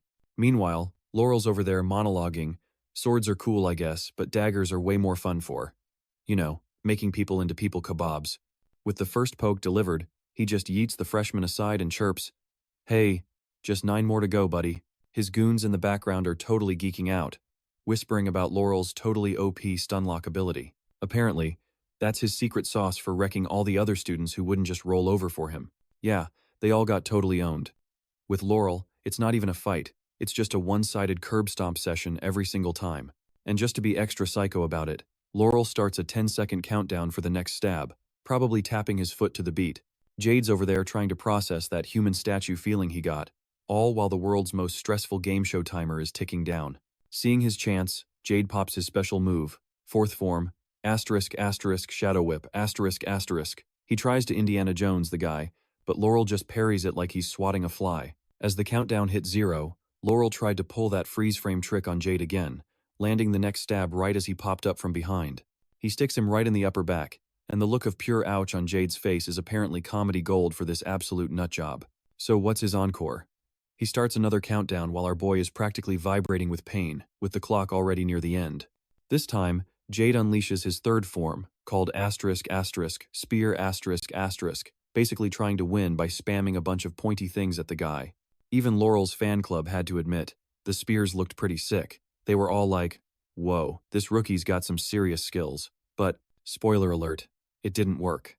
Laurel just sidestepped the light show and poked him again, this time painfully from behind his hand. That sent a full-body cringe of pain through him. And guess what? The psycho starts another countdown. Anyway, let's cut away from this ouch fest to Ella and Urien.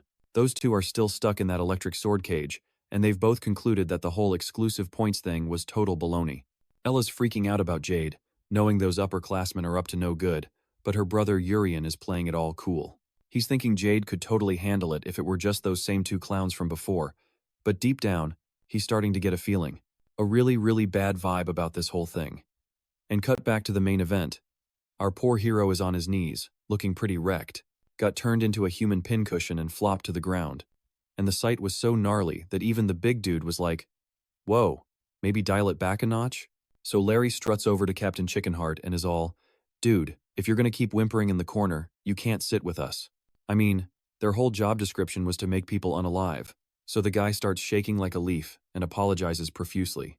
Meanwhile, Jade was basically one bad cough away from seeing the light. Larry was so convinced Jade was toast that he leaned in and was like, hey, just so you know, I'm gonna go take care of those farmers myself. 'Kay, thanks, bye. And Laurel's over here having a full-blown existential crisis, thinking, welp, all that hard work was for nothing, and I totally wrecked the family name. Great. Laurel's staring at this passed-out kid, just baffled, like, why, dude? Why'd you have to go so hard? You didn't just tank my family, you totally screwed yourself over too. He just keeps nagging Jade, like, come on, buddy, we can still go take out those farmers. It'll be fun. And just when you think the kid's a goner, he actually talks. Even looking like a rejected rag doll, Jade pipes up and spills the tea. Laurel's big scary power lasts for a whopping 5 seconds, then he has to take a 10-second breather. Getting called out like that totally freaked Laurel out, but then he's like, wait, who cares? As he's literally got a knife to the guy's throat. So Laurel, being a real charmer, flips him over for a chat, which obviously hurts a ton. Jade lets out a scream that could curdle milk, but this psycho noble just couldn't compute. He's thinking, I've poked this kid full of holes, he's in agony, and he still times, won't do what I say? What is his deal? The kid was offered a fast-track diploma from Super Special Awesome Academy, and he just shrugged it off, totally ghosting his family's future. It's, like, so weird that this kid gives a hoot about a bunch of regular Joes. He somehow summons the energy to flash a brave, cheeky grin. He could tell Laurel was getting antsy for his own weird reasons to keep this fight going. So while doing his best impression of a human maraca, Jade decides to drop a bombshell. He roasts Laurel for having 0 friends. Seriously, dude? No bros? No bays? In Jade's book, Laurel was the poster child for most likely to die alone. 'Cause, he's got nobody in his corner. That sick burn hit a nerve, and the edgy noble lunged to give the kid a brand new piercing, right in the noggin. But then, plot twist, Laurel feels a weird vibe, and next thing you know, his knife goes flying. And it wasn't some last-ditch trick from Jade, either, because even Jade looked totally clueless. Instead, it was his buddy, Urien, showing up like he's auditioning for a superhero movie. He zaps Jade with some instant healing magic and gives him a little chin-up, champ speech. Jade's just sitting there like, dude, did you just teleport or something? But the other advanced class nerds were totally geeking out over his insta-heal powers. Larry, on the other hand, was completely bummed out that his playtime was over. Meanwhile, Urien starts trash-talking the guy, basically promising him he's not walking away from this without a few new OEs. With a grin that screamed, "I'm about to wreck your whole day," our boy tells him to get ready for a beatdown. This just made Laurel giddy with excitement as he clutched his knife. He's thinking, this dude made a huge times mistake showing up solo, and then he hits the pause button with his special move. He zeroes in on Urien, but the kid just stands there, glowing like a nightlight and basically giving off a come-at-me, bro vibe. The kid doesn't even flinch, and to Larry's total shock, it's Jade who comes flying at him with that gnarly sword, almost getting a piece of him. The fact that Jade was back to 100% just goes to show how ridiculously OP that instant heal ability is. Since he whiffed his shot at Laurel, a super frustrated Jade turns to Urien and is like, "What are you doing here? You know this place is basically a death trap." Urien's just like, "I couldn't just leave my bestie looking like a half-eaten burrito, could I?" And even after the magic fix, he's still asking if Jade has any boo-boos. The sword-wielding dude was totally floored by this, and quickly told Urien his healing skills were top-notch. Our boy was stoked to hear it, and also gave the all-clear on Ella's safety. Turns out he'd dropped her off with the princess for a little playdate earlier. Hearing that Ella was safe and sound made Jade breathe a huge sigh of relief, but getting the cold shoulder like that really ticked Laurel off. He was like, "Hello?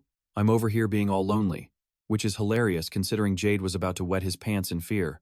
And while our boy was just about dying of laughter at that cringy comment, the evil sword dude was genuinely terrified of what Larry might pull, especially since he looked ready to send them both to the Shadow Realm.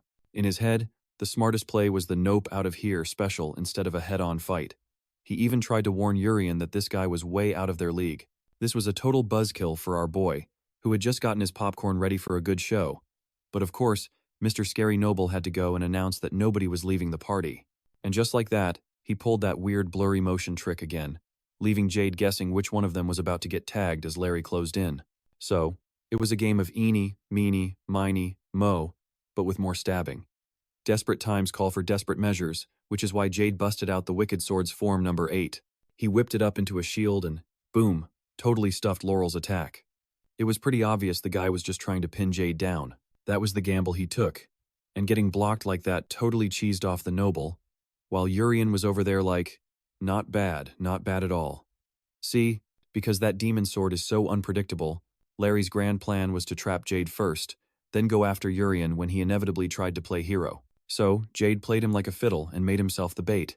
Now he's stuck, a human popsicle with a shield, unable to move a muscle. The super annoying noble started taunting him, all like, "Aw, did you think you could get away from me?" As if that little stunt was gonna save him. But Urien heard every word and was having none of it. He straight up called the guy out, cranked up his holy moly aura, and dropped a bone-chilling warning on this psycho clown. He basically said, "You even think about touching him again, and I'll end you before you can blink." Oh man, the look on that noble's face? Absolutely priceless. The dude was just standing there, having a full-blown existential crisis, like, what in the fresh heck is happening? This feeling was totally new to him. It was pure, unfiltered terror. Our boy didn't even have to throw a punch. He just flexed his aura and sucked all the fight right out of the guy. Anyway, Urien strolled over to Jade and patched him up again, which made our C-list student here a little jumpy. Larry didn't seem to be making a move. Jade had no clue what was rattling around in Larry's thick skull, but he figured this was their one and only shot to wrap this thing up. In a last-ditch, totally pathetic move to win, Larry whistled for his goons, yelling that he was done playing games. He gave the Three Stooges 10 minutes to take them both out, and you could tell these guys were just as clueless as their boss, but totally hyped for some action. And just like that, the difficulty setting cranked from survival to nightmare mode. Yeah, Jade had completely botched the math on this fight. He totally forgot that not only did they have Laurel to deal with, but that this nasty noble was a whole problem in himself. And then there was the tiny detail that all three of his flunkies were actually pretty tough, being from the advanced class and all. Suddenly, the air smelled a lot like horror, failure, and impending doom. Jade was fresh out of tricks and had no cards left up his sleeve. There was just no way he could pull out a win here. Then, all of a sudden, instead of cowering in fear, he ditched the whole "I'm gonna lose" mindset and realized moping around wasn't gonna do any good. If he didn't make a move, like, right now, from where he was standing, the only winning move was to book it. So with the few seconds he had left, Jade gripped his demon sword for dear life, trying to figure out how to stage a tactical retreat, when Urien finally broke the awkward silence. With a chill smile, Urien was like, "Hey, you did your part." And then, in a total main character move, he karate chopped Jade in the neck so fast the poor guy just instantly conked out. Our boy caught him all smooth-like, playing it off like Jade just fainted on his own. Seriously, Urien's move was so slick, nobody even saw it happen. In fact, everyone just figured Jade got so scared he passed out from the shock. Classic Jade. Our boy gives unconscious Jade a little pat and promises, "Don't worry, I'll take it from here," and then the camera pans over to Ricky. So this dude, a member of the Tsurugi squad, is starting to tap his foot, wondering if Urien fell into a well or something. His teammate is also totally bugging out, cause Urien Pinky promised he'd be back in a flash, and that flash has long since passed. Her gut is screaming that something's gone sideways, so the princess is like, "Forget Laurel's party, we're going on a rescue mission." And yeah, in that little window of time, Urien pulled a Houdini, forcing that scummy noble and his goon squad to play a frantic game of catch-up. Panicking about leaving any witnesses, the psycho couldn't wrap his head around how a regular farmhand could just snatch Jade's body and bounce. Moving at a ridiculous speed, right as he's about to go full-on manhunt mode, bam! Someone pops up. It's our favorite mystery man, the hat guy. These cloaked figures jump in, which really grinds the gears of Laurel's flunkies. But our boy isn't sweating the details. He's just seeing this as a golden opportunity to get a good stretch in. Looking cool as a cucumber, the warrior is just hoping their end is painfully slow. Totally triggered, Laurel zaps him with a move-freezing ability, calling him trash yet again, while Urien almost lets his real name slip. He quickly course-corrects, dubbing himself the genius swordsman. The henchmen, way too high on their own hype, charge him like it's a Jujutsu Kaisen beatdown, thinking he's toast. With the swordsman supposedly paralyzed, Laurel flashes a smug grin so punchable it belongs in a museum of arrogant faces. The catch is, he's got 3 beefy minions on his team, Jen Kang, the muscle, and ILO, who seems to have a slightly unhealthy obsession with making people not alive. And then you've got Kelly, the loyal puppy dog who does every twisted thing a weirdo like Laurel asks. Laurel thinks this is his dream team for delivering a world of hurt to this fake swordsman. But the delusional dweeb is about to get a reality check, because all 3 of his goons get yeeted backwards. And here's the gnarly part. Their bodies get literally smushed into a tree, with their butts sticking out for everyone to see. Welcome to the premiere of a horror movie where Laurel and his crew are the main victims. And Urien, playing the part of the slasher villain, even drops a fun fact on the slimy noble. He points out that his little freeze tag power is completely useless against a guy like him, even roasting him for using such lame tricks, which only makes the jerk see red. Stubborn as a donkey, he ignores the advice and tries the exact same move again. Laurel lunges for a stab, but, big surprise, it's a total bust. Urien snags the dagger with just 2 fingers, basically yelling, "I told you, this parlor trick is garbage." The trash talk heats up as he clowns Laurel for only having 1 move. In response, the blonde psycho spazzes out, trying to slash him dozens of times. But it's all for nothing. Even without drawing his own sword, our guy blocks every single attack, pushing the fool further into a tantrum. Laurel mocks him, saying he can't win just by playing defense. So Urien's like, "Okay, bet," and decides to shut him up by neatly slicing off the tip of his precious dagger. This sends Laurel spiraling into despair. Our guy has to remind himself that this clown is supposedly the top second-year student at the academy. But when he sizes up Laurel's actual power, all he feels is pure, unadulterated disappointment. This fight is such a waste of his time, he's just staring in disgust. So Laurel decides to go all in, pulling a massive sword from his back seriously. Where was he even hiding that thing? Then he starts bragging that he hasn't used a sword in 4 years. As if that's supposed to be impressive. The idiot charges, and Urien is actually thrilled that this snooze fest might finally be getting good. Laurel instantly pops his freeze move again and cockily rushes in, but this time he's got a whole monologue ready for the masked swordsman. He spills the beans that his paralysis trick isn't his only special talent. In fact, the main reason he's at the top of the second-year class is because of his insane, godlike speed. And what do you know? The madman actually kicks it into overdrive and starts moving like a blur. So he actually tagged Urien with his sword, a real picture-perfect hit. Or, so he thought. Now, let's smash that rewind button to last year's drama.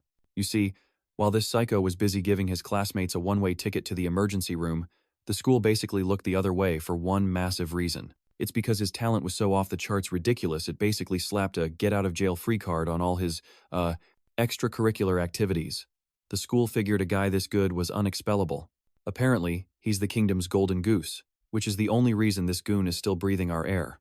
And just like that, Laurel's massive ego is back online. He's puffing his chest out, convinced even the swordsman can't handle his flash, level speed, blabbering on about how being fast is the ultimate cheat code. At the same time, he's having a little brain meltdown because the masked dude just tanked a hit that was 100% meant to turn his arm into a party favor, but all he managed was a paper cut. So Urien, being the generous guy he is, lets him savor his victory for a hot second before deciding it's time for another lesson in pain. 101. Plot twist. The blood spatter on his cloak? Yeah, not his. And that's when Laurel has a sudden, horrifying moment of clarity that's his times ketchup squirting everywhere. Nope, not Urien's. It's a gnarly gash that appeared so fast, Laurel's brain was still buffering as he stared down at his brand new ventilation slit. Then the ouchies kick in and he starts screaming his head off. But this whole dramatic scene is a total snooze fest for our boy, and I gotta be real with you. I mean, there's a guy literally leaking in front of him, and the best Urien can come up with is tedious. That's how far this dude has fallen.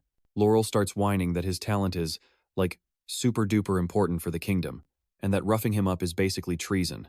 Talk about a drama queen. But Urien hits him with a moral fatality, reminding this clown that he's the one who almost sent someone to the great beyond. Thinking about everything Jade went through gets Urien all fired up. Oh yeah, now this is personal. He promised Mr. Not-So-Handsome that he's about to experience a whole new world of regret, and at that moment, Laurel felt his soul try to nope out of his body. The best he could manage was to cower and squeak about the swordsman's identity, but right then, the swordsman was basically the Grim Reaper on his lunch break. He gives the guy a casual bye-bye as he reaches for his sword, pretty much signaling that Laurel's subscription to life was about to expire. Cut to Ella's crew.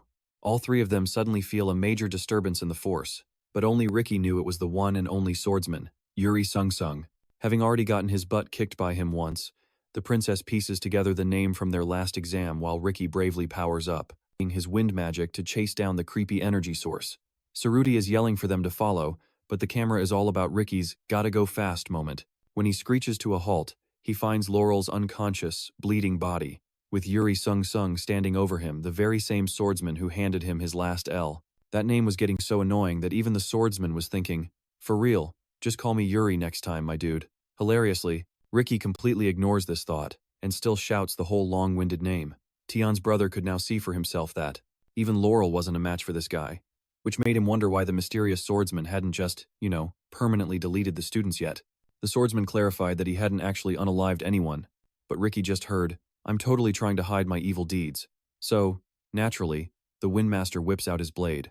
Vowing to drag the rebellious swordsman into the light and make him fess up, Urien, looking amused, had to ask if Ricky genuinely thought he was stronger than Laurel. The guy he had just casually taken apart a minute ago. But Tianne's brother was acting like he'd just completed a secret, off-screen training arc.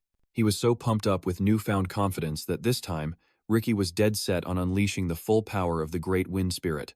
Hearing about a great spirit actually made Urien blink, since he only knew about the Goddess Hersia, which implied there was more than one intelligent species in the game. We're talking more than just humanity, people. Regardless, Ricky juiced up his power by teaming up with it, which gave his stats a nice little boost. That insane pressure was so slick, it got our boy thinking he needed his own epic power-up move in his back pocket. Spotting his chance, Ricky unleashes 1,000 wind swords all at once. Yep, you heard me. 1,000 blades from a single swing. He aimed that whole pointy tornado at Urien, who probably thought the effort was, super adorable. It looked like a direct hit in a massive flash of light. But psych. In that split second, Urien whipped out his own sword and dropped a 1,000+ cuts combo. After getting all his swords vaporized, Ricky, for some reason, sensed a golden opportunity. He actually believed he'd made an opening to attack. So, our little Virgil wannabe from Devil May Cry starts charging up a big ol' energy blast. Urien's mildly impressed again, but the whole thing is so non-threatening that he decides to hit Ricky with a pop quiz. He just asks him, "Hey, can you watch my back?" Our bewildered Winboy doesn't even have a second to process that before. Bam! Urien gives him a karate chop right on the tushy, using the exact same move that folded him last time. A furious Ricky faceplants, totally grossed out by that move, while our boy compliments him for having more game than Larry, but spoiler alert, the ending's the same. The entire monster hunting class got totally wiped, all because of this swordsman Urus. Or Urien. Or whatever his name is. This dude is the prime suspect for sicking monsters on the rich kids, and now he's back for round 2. The class teacher, Yuran, bursts into the principal's office, cutting right through the chit-chat, demanding to know if the principal's got the scoop. The principal's like, "Yeah, I've heard the whole story, even the part where the other teachers basically put her in timeout, which she is clearly not happy about." He gets it. Telling a woman with her personality to stay put is a terrible idea, but he points out she didn't fight it, letting her star pupils handle the mess. But she's got her own theory on who's pulling the strings behind this whole disaster. She's convinced it's gotta be some guy with enough clout to boss the other teachers around. In other words, she's basically pointing the finger right at the principal, and he's like, "You know, you're not wrong," agreeing it's definitely some big shot noble's doing. And just a few seconds later, Yuan unleashes this massive energy wave that completely shreds every single piece of furniture in his office. You know, just a friendly little warning shot for the principal, hoping he's not mixed up in this. Instead of freaking out, the principal just calmly tells Yuan that he's just as ticked off that his students got hurt. He lays it all out, swearing he's not involved, but he's pretty dang sure the teachers who benched her are totally in on it. That's why he's giving them the 3rd degree right now, trying to crack this whole mystery wide open. In return, our resident hero tells him he should probably take a closer look at the 2nd-year advanced class, because, according to her, they're the ones responsible for getting her students taken out of the game. The principal says the kids are already in the nurse's office getting patched up after their run-in with the mystery swordsman, and he plans to grill them for more info later. Hywan throws out a theory. What if this Urus dude is an Imperial spy? But the principal admits they've got a big fat zero on the guy. He stresses that finding out who this guy is top priority, since he's a major threat to the school and could be hiding in plain sight as a student. Meanwhile, our major threat is waiting for his next moment to strike. A delicious plate of food. He's never gonna get sick of the chow here. Ella's right there with him, loving every single bite, and Urien's just chilling, thinking they've bought themselves some time before they have to worry about getting kicked down a rank. With a bunch of students laid out from the monster hunting class, Chris decided it was the perfect time to be disgusted by how the farmers ate, calling them a bunch of slobs. But Rizzo shut him down real quick, reminding the jerk that running his mouth during a meal is also pretty trashy, which, of course, made Chris's face turn beet red. So another squabble kicked off between them, with Rizzo being so frosty that Chris just stormed off, claiming he had a very important meeting with the cowardly golden boy. Over at the hospital, Hina and Goliath were chatting about how all the civilians got attacked but were acting like they just got a paper cut.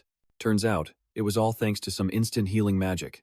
Naturally, one of the twin sisters, Mew, was immediately like, "Ooh, I want that power."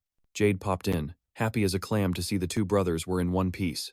Meanwhile, Urien was thinking to himself that Jade was a total boss on her own, and even though he totally passed out, his body was perfectly fine. Ella, on the other hand, was showering the guy with gratitude. It left him completely baffled when he found out he'd pulled a heroic sacrifice to save them both. Ella then gave him the "don't you dare do that alone again" lecture. Because they were a team now, Jade was blushing up a storm, having the time of her life. Our boy was over here thinking he'd just leveled up with his crush, and he figured getting stabbed a few times was totally worth it, right before Urien decided to absolutely demolish his dream by listing Ella's actual priorities in life. First on the list was him, second was the lunch menu, and then, after all that, Jade's name finally made an appearance. Poor dude got his heart ripped out for no reason. Lunch was a dramatic disaster as always, and the monster hunting exam results basically gave every student in the advanced class a get-out-of-jail-free card, meaning they all dodged getting demoted this round. Now, let's hit the fast-forward button and jump ahead a couple of months. The principal complimented Urien on his magic skills, then immediately told him that if he bombs this next exam, he's getting kicked out for good. So much for a peaceful school life. Once again, our boy was on the verge of getting the boot. The principal really hammered it home that he only got into the advanced class as a special case. which means his expulsion meter was way more sensitive than anyone else's, but the principal was weirdly confident that Urien would ace this exam. With basically a magical gun to his head, our boy helplessly agreed. Now, let's get into the nitty-gritty of the next big test, the latest nightmare for the first years. It's coming in hot as a midterm, where they'll have to do yet another monster hunting exam. This time, the kids are heading into the resilient forest, and they've got to scrape together a score of 20 to pass. To Rizzo, a score of 20 is so pathetic he openly called it a complete waste of his valuable time. Even Chris was floored by his sheer arrogance, but instead of giving him detention, the principal actually agreed that it was a valid concern. This prompted him to spill some top-secret info about the exam. First, he broke down the monster threat levels into 5 different types. Your run-of-the-mill beasts like tigers and bears are level 1, which means they're the weakest little babies of the bunch. And then there's a special category for monsters shaped like weapons.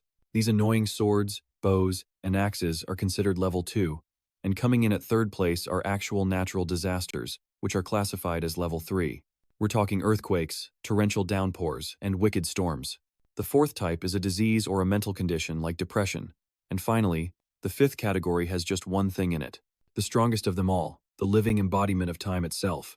The principal went on to explain that a monster's power is figured out by how efficiently it can yeet humans out of existence.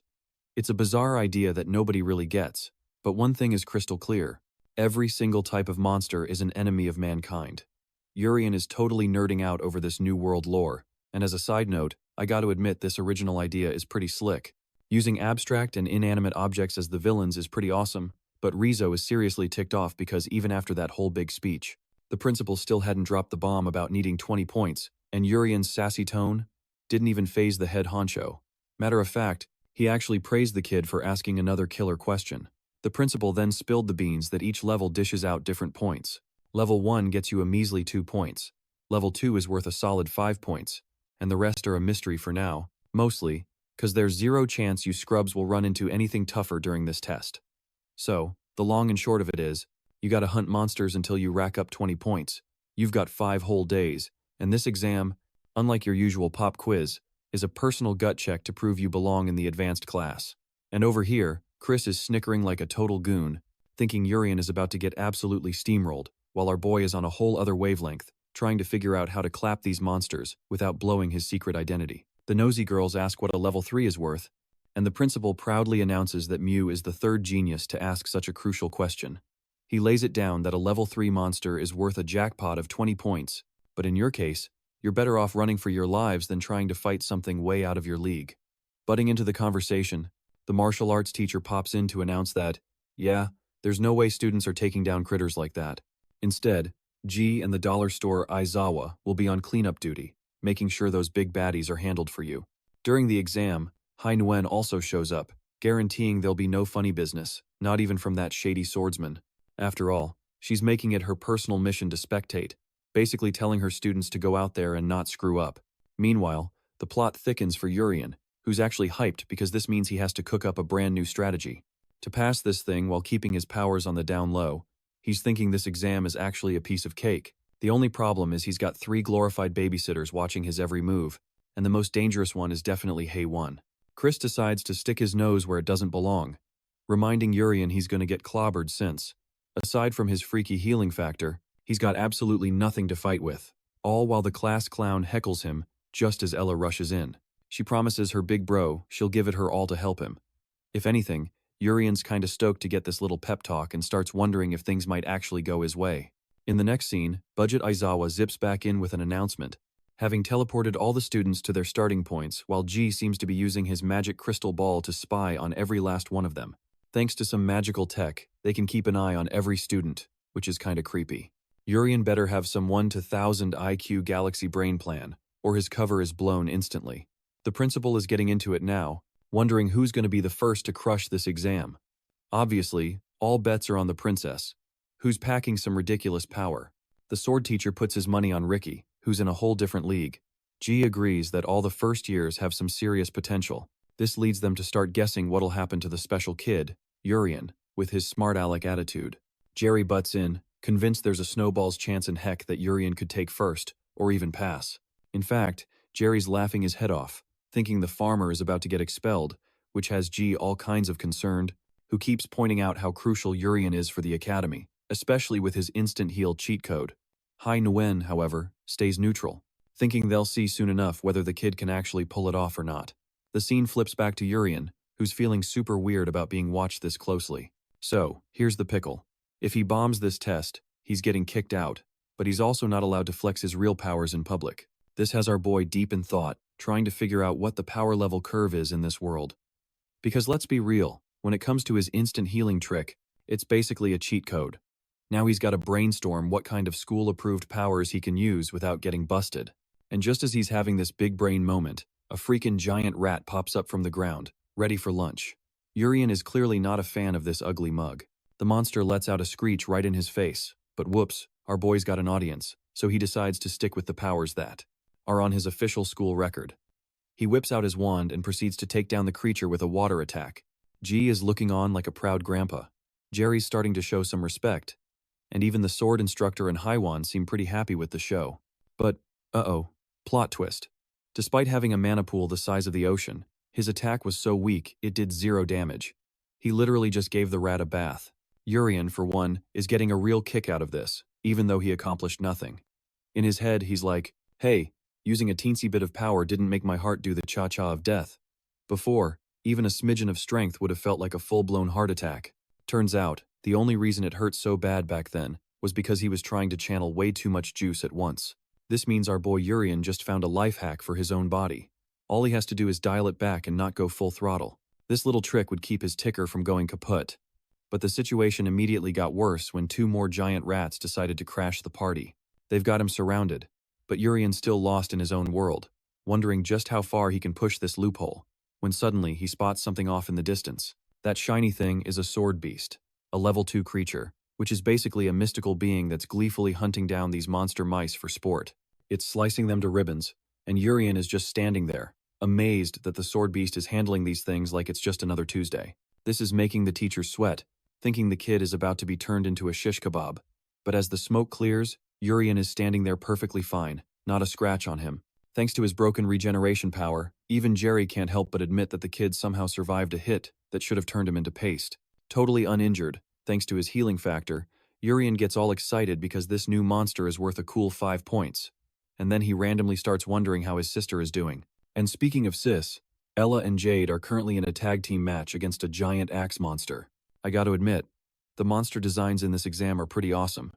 Anyway, Jade's trying to speedrun this fight so they can go help Urien.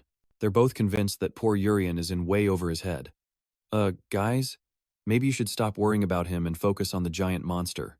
That's literally standing right in front of you, charging up a swing so powerful that Jade has to whip out his big old demon sword just to stop it. He's totally confused why it's so strong, so seeing the raw power, Ella jumps in to lend a hand. The two of them put everything they've got into stopping the massive blow, and using their combined strength, they actually manage to push it back. Jade turns to thank Ella for the save, because obviously, now is the perfect time for these two lovebirds to have a moment. The monster is just hovering over them, probably dying from secondhand embarrassment, while Jade acts like a complete lovesick puppy around Ella.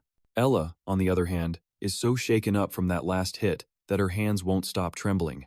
It's dawning on her that these level 2 monsters are on a whole other level, and if her little brother stumbles across one, he could get seriously messed up, healing skills or not.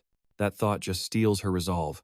For her brother, Ella is now dead set on beating this monster so she can get to Urien, and Jade is totally ready to back her play.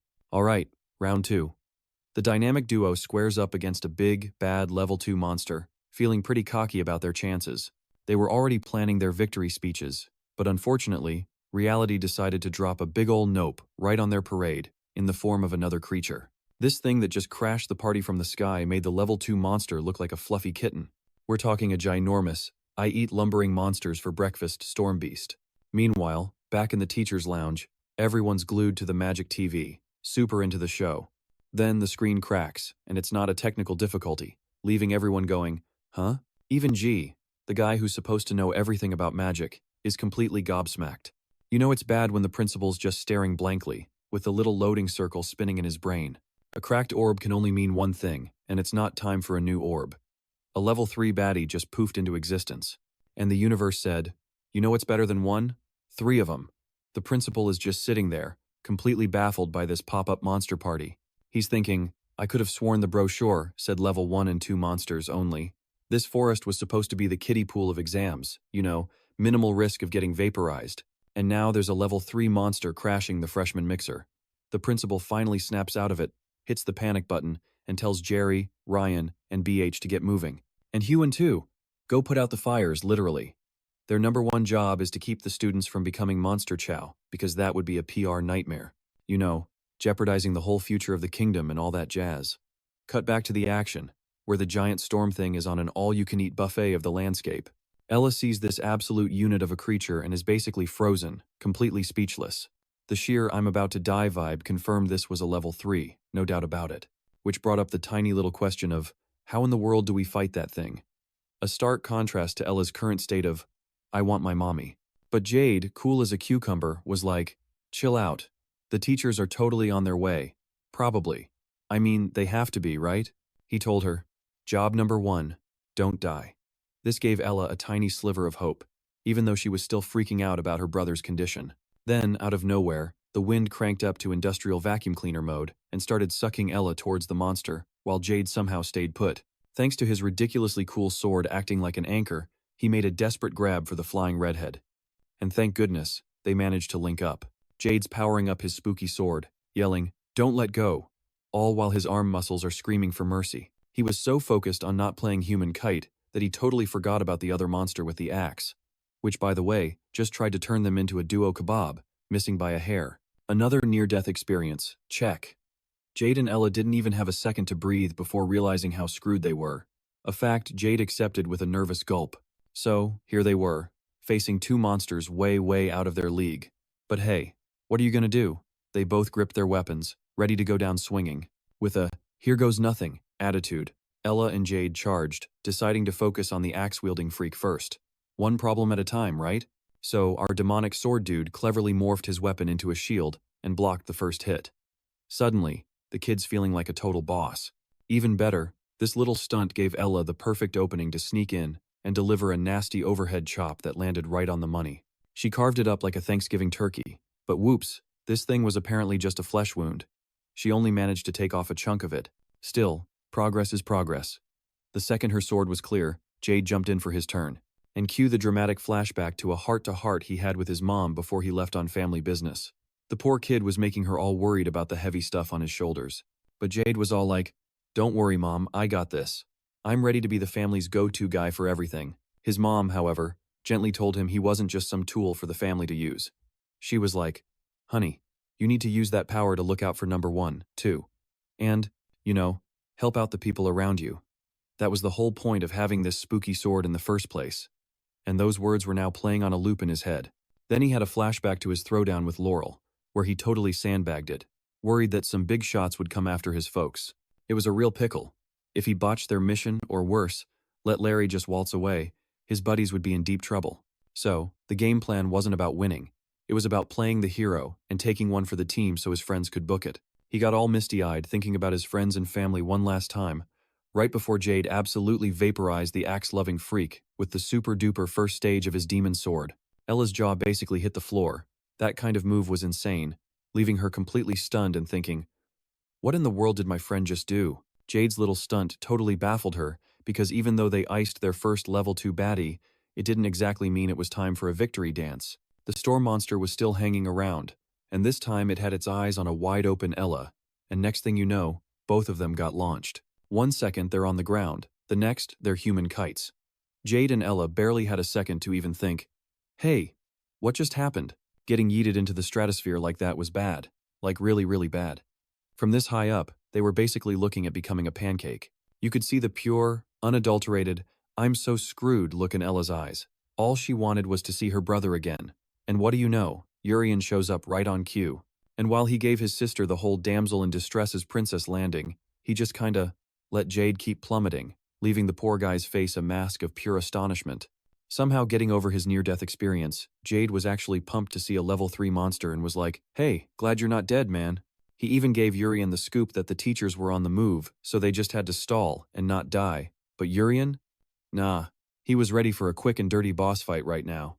Figuring it was a golden opportunity to snag 20 points, Urien was all, let's team up and wreck this thing. but his brilliant idea was met with deafening silence from Jade and Ella. They were both just staring at him, probably wondering if he'd finally lost his marbles, especially with that nightmare fuel creature right in front of them, while his sister started getting some new ideas. She's thinking, wow, my brother is so much braver than me. When in reality, the dude was practically drooling over the thought of cashing in those 20 sweet points. Alright. Rewind a bit to when our boy was taking on not just the sword-swinging monstrosity, but a bunch of oversized rats too. Urien knew he had to keep his power level on the down low because of his whole heart condition thing. The tricky part was figuring out just how much juice he could use without blowing his cover. And just his luck, a bunch of snooping camera orbs suddenly materialized out of thin air, which was literally the only thing he was worried about.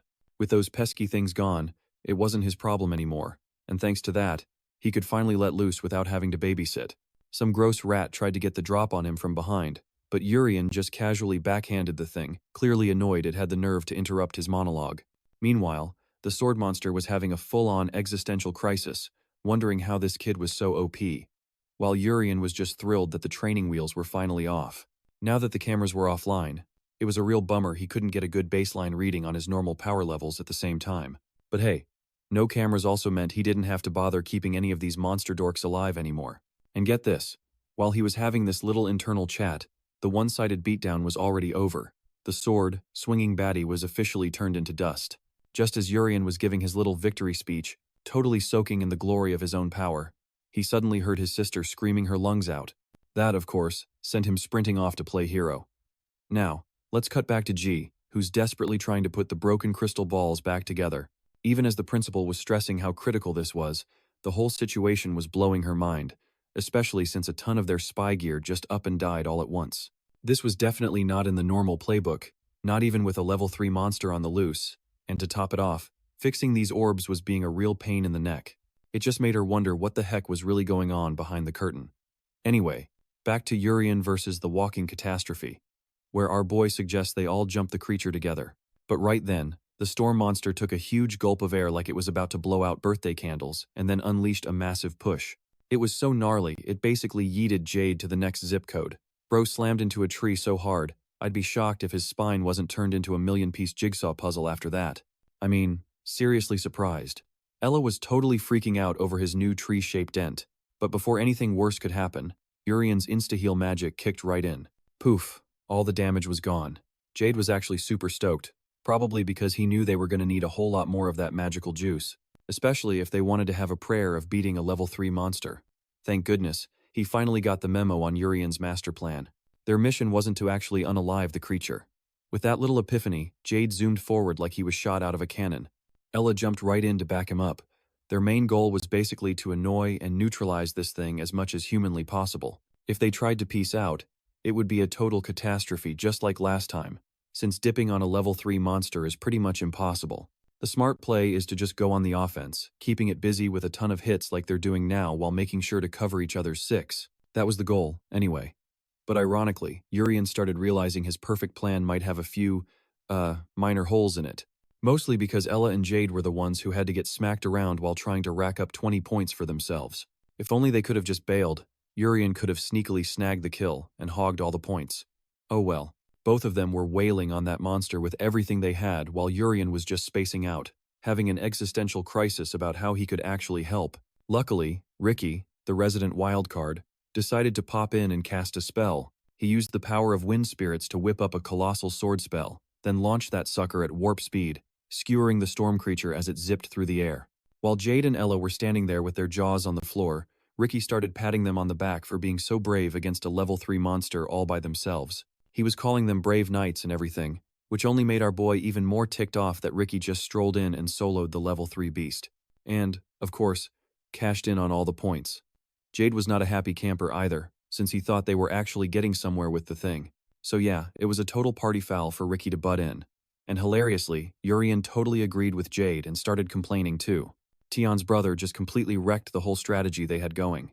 Ricky, being a super laid-back dude, had no clue what the big deal was. So laid back, in fact, that he just told them to keep the points, which made Urien, the oh-so-noble swordsman, crack a huge grin. He claims it's pointless to take points from other talented students who are going to be the future of the kingdom. The thing is, even if Ricky sounds like a saint now, Just a year ago, he was a completely different story, acting like all the other snooty nobles. He totally looked down on farmers and common folks, but after getting seriously humbled by the masked swordsman, his whole worldview changed. So a curious Ricky challenged them to a duel. He laid out the deal. If they could show even a tiny bit of the power Urus had, they could keep all the points. Meanwhile, Urien and Ella just looked completely stunned. Tianne's brother even admitted that the commoners this year were just built different, especially when it came to that masked swordsman fella. Ricky figured a special admission student like Urien might have the same kind of secret sauce as that guy, and before that could happen, he wanted to play mentor and steer our boy down the right path, but his little duel got crashed by the sudden appearance of a creature that gives people nightmares daily. The vibe this thing gave off was so creepy, it scared the pants off Ricky and everyone else. This thing had a bunch of cringy faces and way too many arms. It basically announced it had no plans to kick the bucket anytime soon, and the impact that had on Ricky, Jade, and Ella, which made them all do this horrific party trick where they tried to give themselves a new neck scarf with their own swords, all while Urien watched like he was at a really terrible magic show. Not being a fan of his sister's final act, he hit the instant replay button and healed them before they could check out, then turned to the ugly, multi-faced thing. He asked who it was, and the creature gave this whole dramatic speech about being the doom of all humanity, basically the reason everyone hates Mondays. Say hello to Depression, a level 4 monster more extra than a hurricane, and just its presence was enough to make Jade's cool as a cucumber vibe totally evaporate, causing him to lose his lunch out of pure terror. You ever seen Ricky actually scared? Well, right now, he's vibrating like a cell phone on silent. In that split second, his brain finally caught up to what just happened. He tried to turn himself into a kebab, and there was nothing he could do, while Urien was busy giving the level 4 entity a full-body scan, casually noticing that Depression had some pretty edgy-looking scars around its wrists and neck. But even a professional sad boy like Depression was totally shocked to see that Urien was completely immune to its bummer aura. Our boy finally got offended by the personal question, but Depression figured it was totally cool to ask. After all, humans usually fold like a cheap lawn chair under its influence. As it made them do the puppet dance, Urien just smirked while Ricky struggled to even walk over and have a chat. It pointed out that the kid had some serious God mode cheats enabled. Since Urien didn't just pull them back from the brink of becoming ghosts, he also gave them a free therapy session for the trauma that would have messed them up for life. Honestly, Ricky now gets just how valuable Urien's power is. For the kingdom and all that jazz, he was totally willing to take one for the team just to protect the kid and unleash his inner airbender. Ricky went full-on rage mode, but let's be real, Depression just looked delighted, like it was watching a toddler with spirit powers throw a tantrum. Ricky, after activating his wind spirit powers, got super offended that this beast dared to say its name, all while Urien was getting a free, high-speed facial from the Gale. He was thinking to himself that only a level 4 creature would be smart enough to actually talk smack and have a personality. Depression basically laughed at Ricky's comment, because duh, it obviously wasn't some run-of-the-mill monster they'd been swatting away. Before Ricky could even ask what a VIP monster was doing here, Depression got all up in his personal space, humming those creepy words again. A little tune about not wanting to die. And just like that, Ricky's body checked out, leaving him on read, and so did Ella's and Jade's. As they all started that painful neck-hugging routine with their swords again, everyone but Urien, who was starting to get really ticked off that this thing kept trying to make his friends unsubscribe from life. Even Depression, the ultimate baddie with all the power, got a little spooked by the vibe Urien was putting out. Urien, of course, just patched everyone up again. Meanwhile, the entity realized their recovery wasn't a miracle anymore. As our boy was protecting his sister with a big old bubble of anxiety and fear repellent, it announced it was going to take the boy out first, since he was a major glitch in their plan. In response, Ricky just got even more ridiculously determined. He screamed that Urien had to live, no matter what. That's when the swordsman noticed that Depression's whole emo attack was barely scratching Urien. He pointed out that the kid had magical resistance like a deity. Between the instant healing and the debuff immunity, he was basically a heroic knight, not some regular student. Unfortunately, Depression's new main quest was to permanently delete Urien. As it zoomed in to end his subscription to living, the Wind Swordsman let out a terrified yell, and right then, Jade showed up with her ultimate move. It was the big debut of her monster sword, but even that crazy-looking attack did absolutely nothing to the level 4 monster. Awkward. This just left the boy feeling super frustrated. At this point, their best shot was to help Urien make a run for it. But what good would that even do?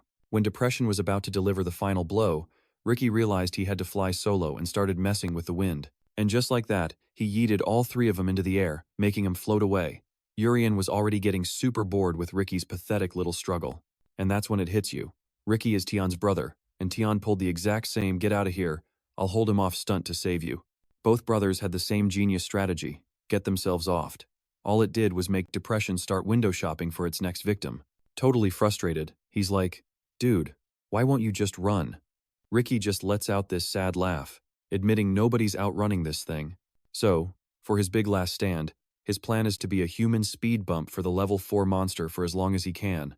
While waiting for some hero to show up, the entity totally gets it and sarcastically asks if the little fella is waiting for his knight in shining armor, especially since Ricky looks like he's about to turn on the waterworks.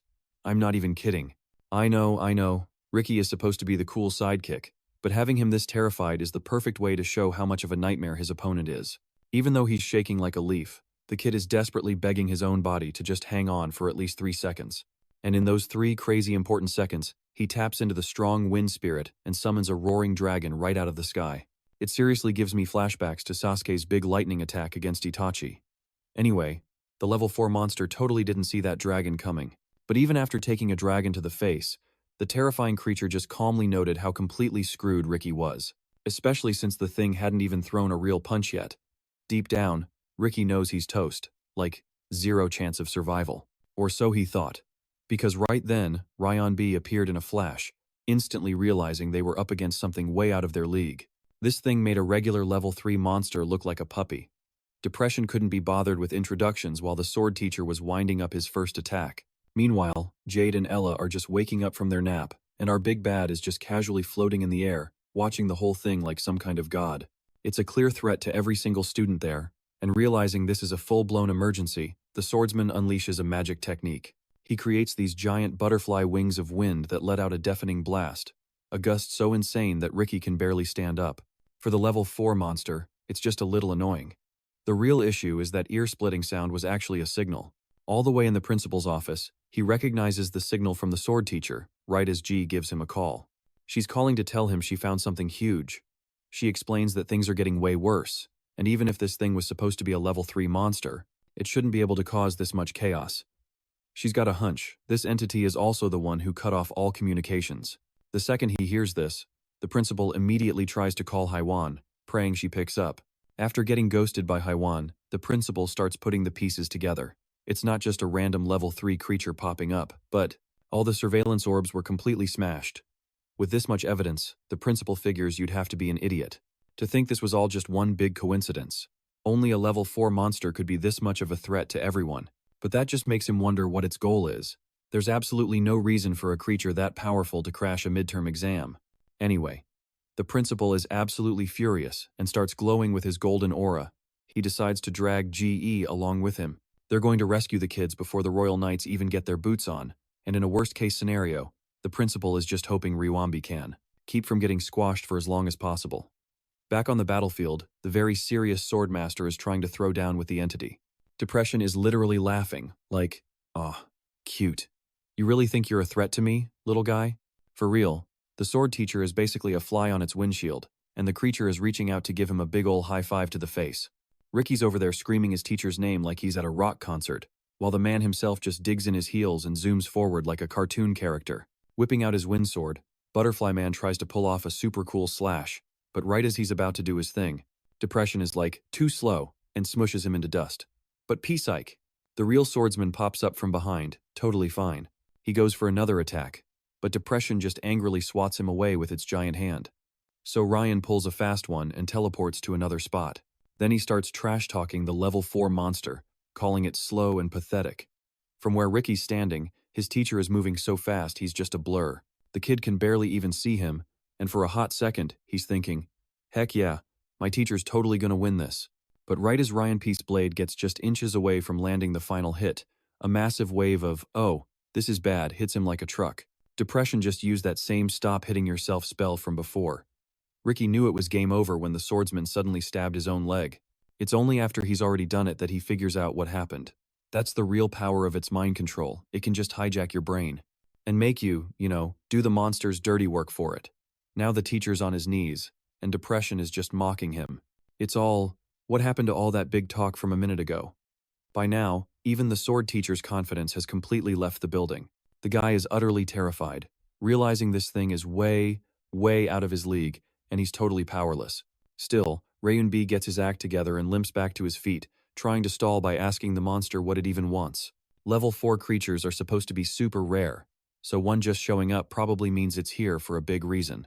Depression knows the guy is just trying to buy time, but it's so cocky it decides to spill the beans anyway. The grand plan? Just to completely wipe out all of humanity. Ricky's in the background screaming for his master to just run for it. Even Ryunbi is forced to admit he can't take on a level 4 monster. On the bright side, at least no students have been turned into paste yet, so the best plan is to retreat and report back to the kingdom. But that's a whole lot easier said than done, because the entity just grabs them both in a not-so-friendly hug, forcing them to their knees so hard they can't breathe. This thing is just loving the show and gets ready to finish them off, while they're just hoping it's over quickly. Right as it's about to land the final squish, Ricky's sister senses him from super far away, and suddenly, bam, flashbang. The crazy light coming off Ricky turns into this fairy-like woman with 3 whole sets of wings. Turns out, she's the wind spirit, the guy's power source. The wind spirit senses Depression's massive ego and decides to knock it down a few pegs by instantly blowing one of its arms to bits. Before Depression can even process what just happened, it looks up and realizes the final boss has entered the chat and is hovering right in its face. She's one of the 4 most powerful spirits in the whole world, and even though she's known for being the most selfish of the bunch, she actually came to save Ricky and put his soul back together. Depression immediately starts backpedaling, getting all polite and respectful. It's basically asking why a celebrity of her status would bother showing up to this little mess, totally confused about why she'd save a human. Okay, lore dump time. To really get what's going on, you need to know that everything in nature is basically run by 4 of these mega powerful spirits. And who's the most extra of them all? She drops the bombshell that she came here all by herself, to have a little chat with this walking pile of garbage. Depression is like, chat? What do you mean chat? And she just lays it out. Let Ryunbi and Ricky live. And if he agrees to leave them alone, she promises to look the other way while he's offing other random people. The fact that a spirit of her status even bothered to show up in person, to bargain with a level 4 monster, is apparently a huge honor for Mr. Gloomy. The creature can't even wrap its head around what's happening. All this fuss for 2 insignificant humans? The funniest part is her logic. They're cute. Yep, that is literally the only reason she wants to keep them around. But, the same can't be said for ugly old Depression. This thing starts questioning why a top-tier spirit would even bother sticking her nose into their little monster ecosystem. She gently reminds him that he doesn't make the rules for her, then gives him a super simple offer. Option A. He gets totally deleted by her, and his life's work goes down the drain. Option B. He takes the deal. Depression is doing some quick, sweaty math on its survival odds. It's trying to figure out if this is a threat or a get-out-of-jail-free card. Unfortunately, picking a fight with a goddess over a couple of snacks was a massive, massive risk, even for a level 4 goon like him. At the same time, it starts dawning on Depression that maybe there's something special about Ricky and Ryunbi, because that's the only logical reason a VIP spirit would ever show up to intervene for them, and that truth is scaring the sludge out of Depression. It's terrified these 2 are going to level up into absolute legends, which is exactly why it tried to take them out early, hoping to mess up the Wind Spirit's future plans. But that was, without a doubt, the dumbest mistake it could have possibly made. The Wind Spirit isn't scared of anything and just straight up calls Depression a fool. With just a casual flick of her wrist, she completely obliterates him, snapping him like a Kit Kat bar. The Wind Spirit figured he was getting a big head just because she offered to negotiate, so for a little punishment, she decided to wipe the floor with this creature 4 more times. The beatdown began and ended in the next 4 blasts. She's really driving the point home that, as a top-tier spirit, erasing him is basically less effort than ordering a pizza. And just like that, the supposedly unstoppable monster was reduced to a puddle of goo. Of course, Depression pulls a tone 1000 and immediately starts to reform. This time, it's way more agreeable to the spirit's offer, figuring its grand master plan was way more important. It tries to talk like it's a big deal, while the Wind Spirit just tells it to get lost. The second she says it, the level 4 monster poofs out of existence. As for our heroes, she senses that the other monsters are starting to make their move. More importantly, the girl is over here trying to shake Ricky back to life, WWE style. The poor kid is totally out of it, and she's literally trying to punch him awake.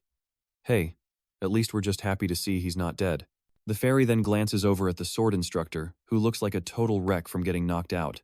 She's pretty surprised he's still refusing to go all out with the Wind Spirit's power. Cutting back to Depression's perspective, it's having a major temper tantrum about having to cave to a powerful spirit. The guy is completely humiliated and just seething that its grand objective hit a major roadblock, but it eventually settles on a plan B. If it can't take out Ricky and his master, it can always just go after the other students taking the test. To soothe its bruised ego, which is overflowing with rage and fear, Depression coldly announces it's going to unalive every student in the forest. Or at least, that was the game plan, because right at that exact moment, a massive pillar of energy shoots straight up into the sky. Depression is just dumbstruck until it spots the person putting on this insane light show. It's Urien, that kid from before, but this isn't your average Urien. This version is in full-on beast mode because he's furious he wasn't quick enough to protect his beloved sister. At the low price of keeping his power a secret, Mr. Desperation puts on a brave face, absolutely thrilled to see his favorite boy again. He basically tells the kid, "Run all you want, buddy. This thing is so hyped up it'll find you anyway." The level 4 creature gives him a grand tour of Despairville, immediately wrapping its 2 hands around Urien's neck for a not-so-friendly chokehold. While getting all giddy, it spills the tea that anyone it messes with is dying for a way out, so the kid just lets the monster have its little moment. Right before it can squeeze hard enough to pop him like a grape, Urien hits the creature with a cold. "Yeah, I'm over this." Hearing those I've given up words and seeing Urien's totally bored expression, the kid basically roasts the level 4 creature for being a total nobody. Anger issues much? Desperation unleashes a whole spider web of arms to grab the boy, but Urien, thinking of his sister, has zero fear to give. Just pointing a sword at its throat was enough to tick it off, which, hey, also taught him a thing or two about the crazy power he's packing. With one solid punch, Urien just completely deletes despair. Control plus Alt plus deleting it right out of existence. After the whole "let's fight a level 4 monster" incident, the kingdom calls an emergency what the heck just happened meeting, where the principal gives King Bradenus the full rundown. He mentions how the students and teachers fought like champs before passing out, adding that they were probably patched up by the great healer.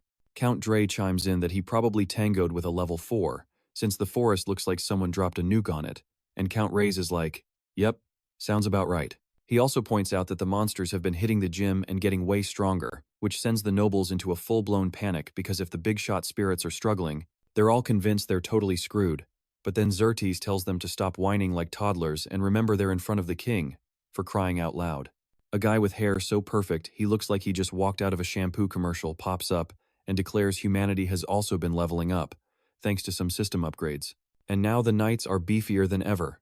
Zia Lefton, the head honcho of the Royal Knights, basically screams that humanity will never bow down to some ugly monsters.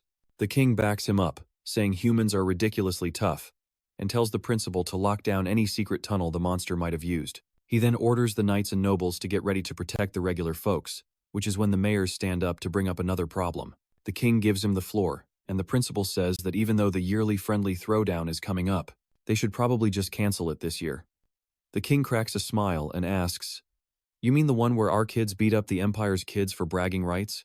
The principal confirms and explains that with all the monster chaos, hitting the pause button seems like the smart move. But the chubby Marquis got super salty when he brought up the Empire's snarky comment, which basically gave them a slow clap for their super fast monster response, and they hoped they'd still show up for this year's friendly competition. Marquis Reyes insisted they couldn't look like chickens if the Empire was being that cocky. Some nobles pointed out that the Empire's been on a massive losing streak, and is probably just desperate for an easy win this year, but the mages weren't having it. They warned everyone that 4th-rank monsters aren't just dumb brutes, and this whole attack was planned out like a heist. But the chubby Marquis just got angrier. He started yelling that backing down is like handing over their top dog status in the monster war. Mages shot back that risking students' lives for bragging rights is a dumb idea, but Marquis Reyes seemed way too sure of himself, claiming they could just call in the army if things got hairy, and Xerxes actually agreed with him.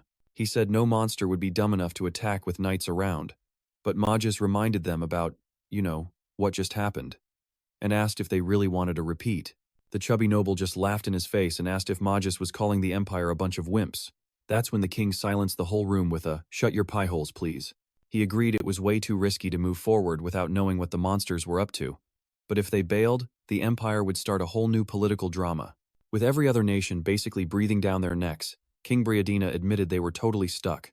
So he was like, "Hey, let's just ask the students." This pretty much made the mages' brains short-circuit, but the king wasn't taking no for an answer, and ordered them to drag in the kids who fought the 4th rank, plus Urien for good measure. Next thing you know, Urien's in the meeting, looking around like, "What in the fresh heck is this party? And why am I on the guest list?" Everyone's doing the whole bowing thing while Magus does the introductions, but the king's all right, get up," and starts laying it on thick about how their bravery basically saved the entire kingdom. Urien's just thinking, are Are we sure about that? While some snooty nobles are whispering about how a commoner got in, but the king cuts in, clarifying this wasn't some award ceremony. Instead, he brings up the so-called friendly competition, explaining how it's all about keeping the peace with other countries and, you know, getting some international clout. Then he spills the not-so-secret tea. It's really just a big flex to show who's got the biggest magical muscles, and the winner gets a fat sponsorship and a whole lot of pressure. But this year, they were seriously thinking of chickening out because, monster attacks are a huge buzzkill, and just hearing fourth rank made poor Ricky feel like he'd swallowed a bowling ball. As he started having flashbacks and sweating bullets, the king spots him and goes, "Son, you're looking paler than a ghost doing the moonwalk," then told them the floor was open. But the whole team went dead silent, crickets chirping and everything, leaving the nobles to guess they were still processing their whole almost became monster chow experience. Urien figured if somebody didn't say something soon, the magic school's reputation would be toast, and they might as well kiss that competition goodbye. So, our boy Urien gets to his feet and kicks things off by thanking the king for the invite to this, exclusive get-together. He says he's got something to say about the competition, explaining how all three of them stared down a level 4 beast, didn't flinch, and came out on top as a team. And if another level 4 shows its ugly face, we'll be more than happy to send it packing. That got the nobles buzzing like a hornet's nest someone just kicked. They were chattering away like squirrels on espresso, but the king just throws his head back and laughs, saying that dragging Urien in here was the best idea he's had all year. That reaction left Urien completely baffled, like he'd just been asked to solve a calculus problem, but the king just kept on talking, saying he was appointing Urien as the kingdom's official representative for the friendly competition. That little bombshell sent the nobles into a full-blown meltdown while Urien just stood there, buffering. He was just trying to process what on earth just happened, when a particularly round noble started whining that the king seriously needed to rethink this. He argued the friendship competition was serious business, and maybe, just maybe, letting some rando be the star player wasn't the brightest move. Magus, however, was having none of it. He jumped in to remind Sir Eats-a-Lot that Urien wasn't just some random guy, but a special grade magic student, which made the dude start sweating like he'd just run a marathon. Just then, Ricky pops up to vouch for his buddy, telling everyone Urien is the real deal, having taken a hit from a level 4 and was still standing, all thanks to that insane instant recovery power of his. He was totally convinced Urien would kill it at the competition, which made our hero turn 50 shades of red. But before everyone could have a nice, heartwarming moment, some guy yells out that instant recovery is a total sham, just a fancy name for basic healing magic. This marquee character kept yapping like he was the world's foremost expert, saying the skill just speeds up natural recovery and doesn't actually, heal anything. So it's probably just a cheap parlor trick. He even suggested Ricky got hit with some illusion magic, an idea so dumb it almost made the Silver Knight's brain leak out his ears. But Magus cut him off, basically telling the Marquis he didn't know jack about magic, and that epic burn shut the whole room up. Magus then suggested they settle it with a live demo, but the nobles still looked skeptical, so he calmly asked Urien to put on a little show for them. Our boy was still trying to figure out how his day got this weird, but he took a deep breath and announced with all the confidence he could muster that his instant recovery was 100% legit. That got everyone's attention. Suddenly, Viscount Zerta hikes up his sleeve, showing off a gnarly scar on his pudgy arm that he's had for 4 years. He's like, "It's been treated, but can your hocus pocus make it disappear?" Mages had to point out that the kid's magic works on fresh wounds, not old battle souvenirs, but of course, the big guy just kept on talking. They couldn't risk zapping some poor soul just in case this whole thing was a big ol' prank. But of course, the Marquis, trying to sound like he knew anything, piped up and said, "Well, technically, a scar is just a super old wound, so if this magic is legit, it ought to work." Mayhas was clearly not impressed with Captain Obvious over there, but Urien couldn't care less and was like, "Yeah, let's do it," cause he was dying to know too. Totally blowing off the principal's protests, Urien swaggered up and zapped the Viscount's arm with the spell, and poof, the scar just vanished. Zarda stared at his arm like he'd just grown a new one, muttering about how it was now as smooth as a baby's bottom. This had all the other nobles' jaws on the floor, and even the king looked like he'd just seen a ghost. While some dude asked Xerxes if the thing was actually gone, he just nodded, totally bug-eyed, saying even his scratchy throat felt better, proving this wasn't some cheap party trick, and he declared that the insta-heal was 100% the real deal. Zia Lefton, the super-hyped commander, started freaking out, saying this was a total game-changer, because if they could use this on the battlefield or, heck, even for everyday boo-boos, it would change literally everything. Plus, if they could mass-produce it, it would basically skyrocket Urien's medical tech, And he was stoked it worked on Scars. Right before Butterball decided to butt in again, asking how many times a day he could pull off that little trick. Urien paused for a beat, then casually dropped. About 3 times a day. Viscount Ray's eyes went wide for a second before his inner greed monster took over, asking if Urien could pretty please erase all his scars too. The other nobles immediately shut that down, telling him to get a grip, while Ricky was still staring at Urien like he was the second coming of Magic Jesus.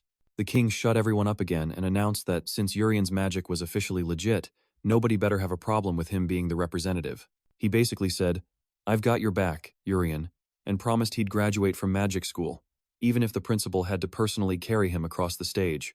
Then, turning to our boy, the king basically told him to go make the kingdom proud and sign his life away in service. Urien slapped on a fake smile and agreed, but then the king threw him another curveball, asking if he wanted to be besties with his daughter, which he awkwardly agreed to. The very next day at school, Chris absolutely lost his mind when he heard Urien got the royal stamp of approval and got picked to be the big shot representative.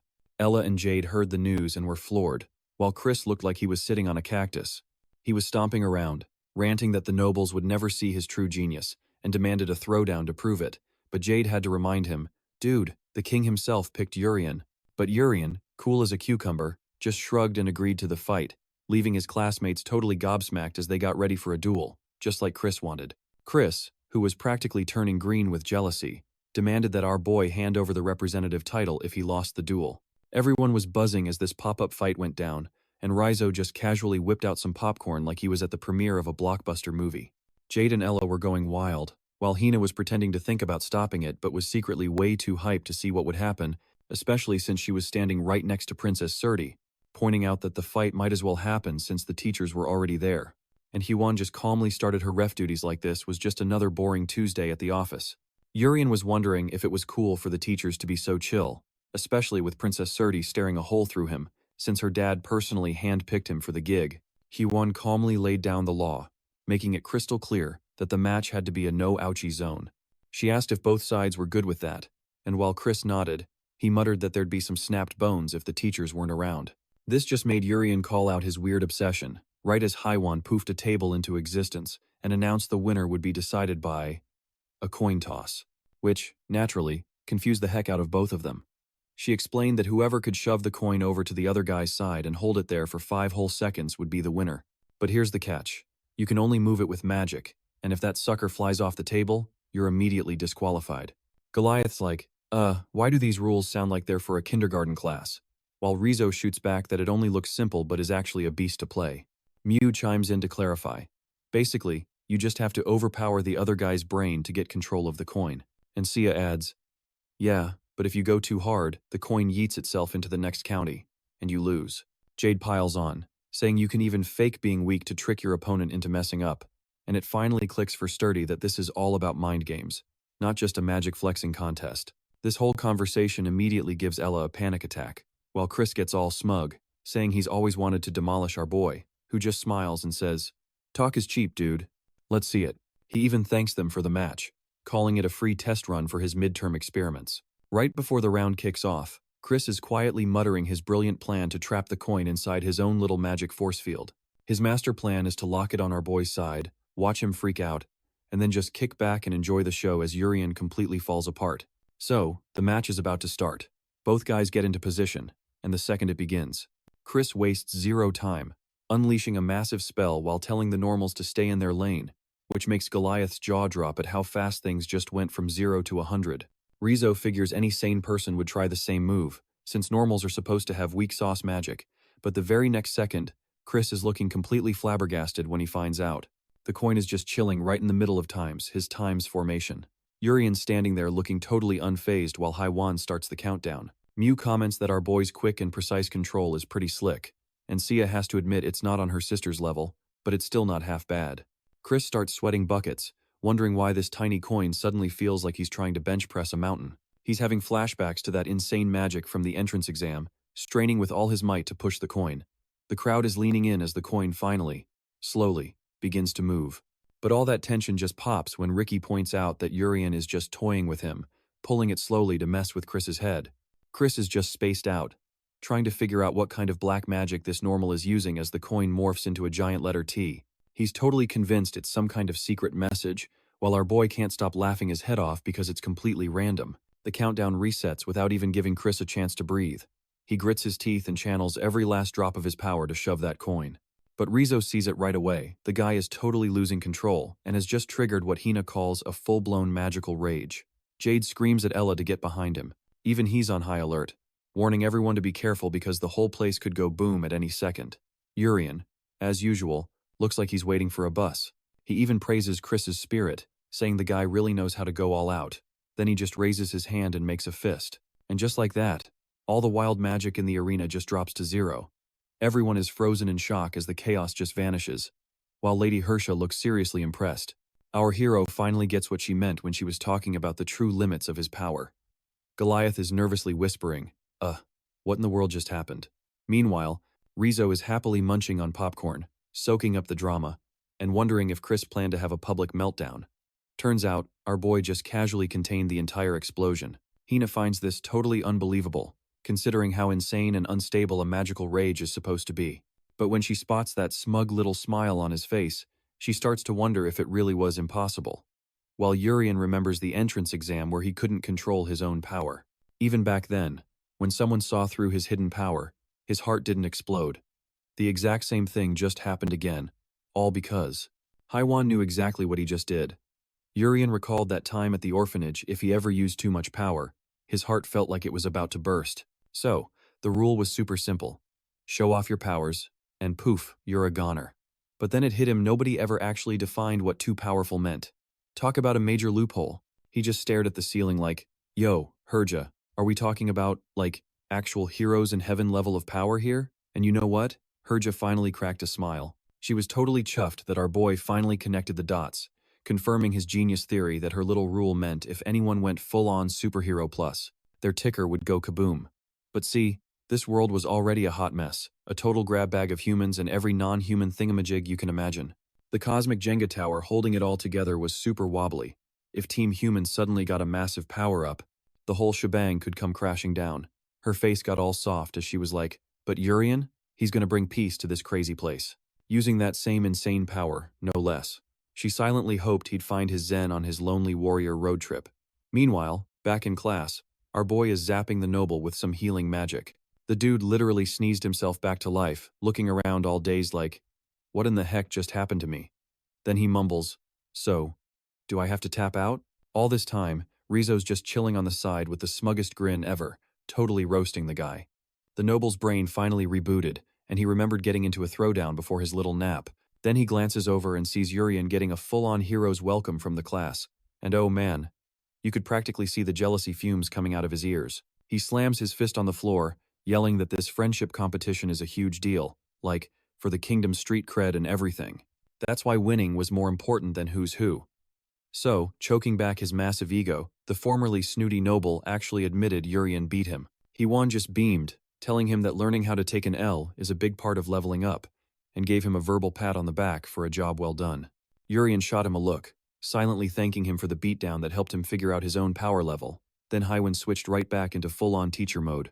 She announced that the friendly throwdown with the Empire was officially a go, and it was going to be 10 students from our school versus 10 from theirs. It's some old-school traditional competition, and she started rattling off the names of the first-year all-stars who made the cut.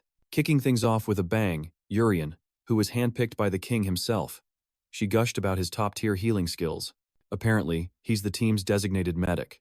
Next up, Princess Surti, the class brainiac who's basically playing on easy mode with no weaknesses. After her was Ricky, who was totally spaced out, probably dreaming about Urien, while Yuan was hyping up his awesome skills.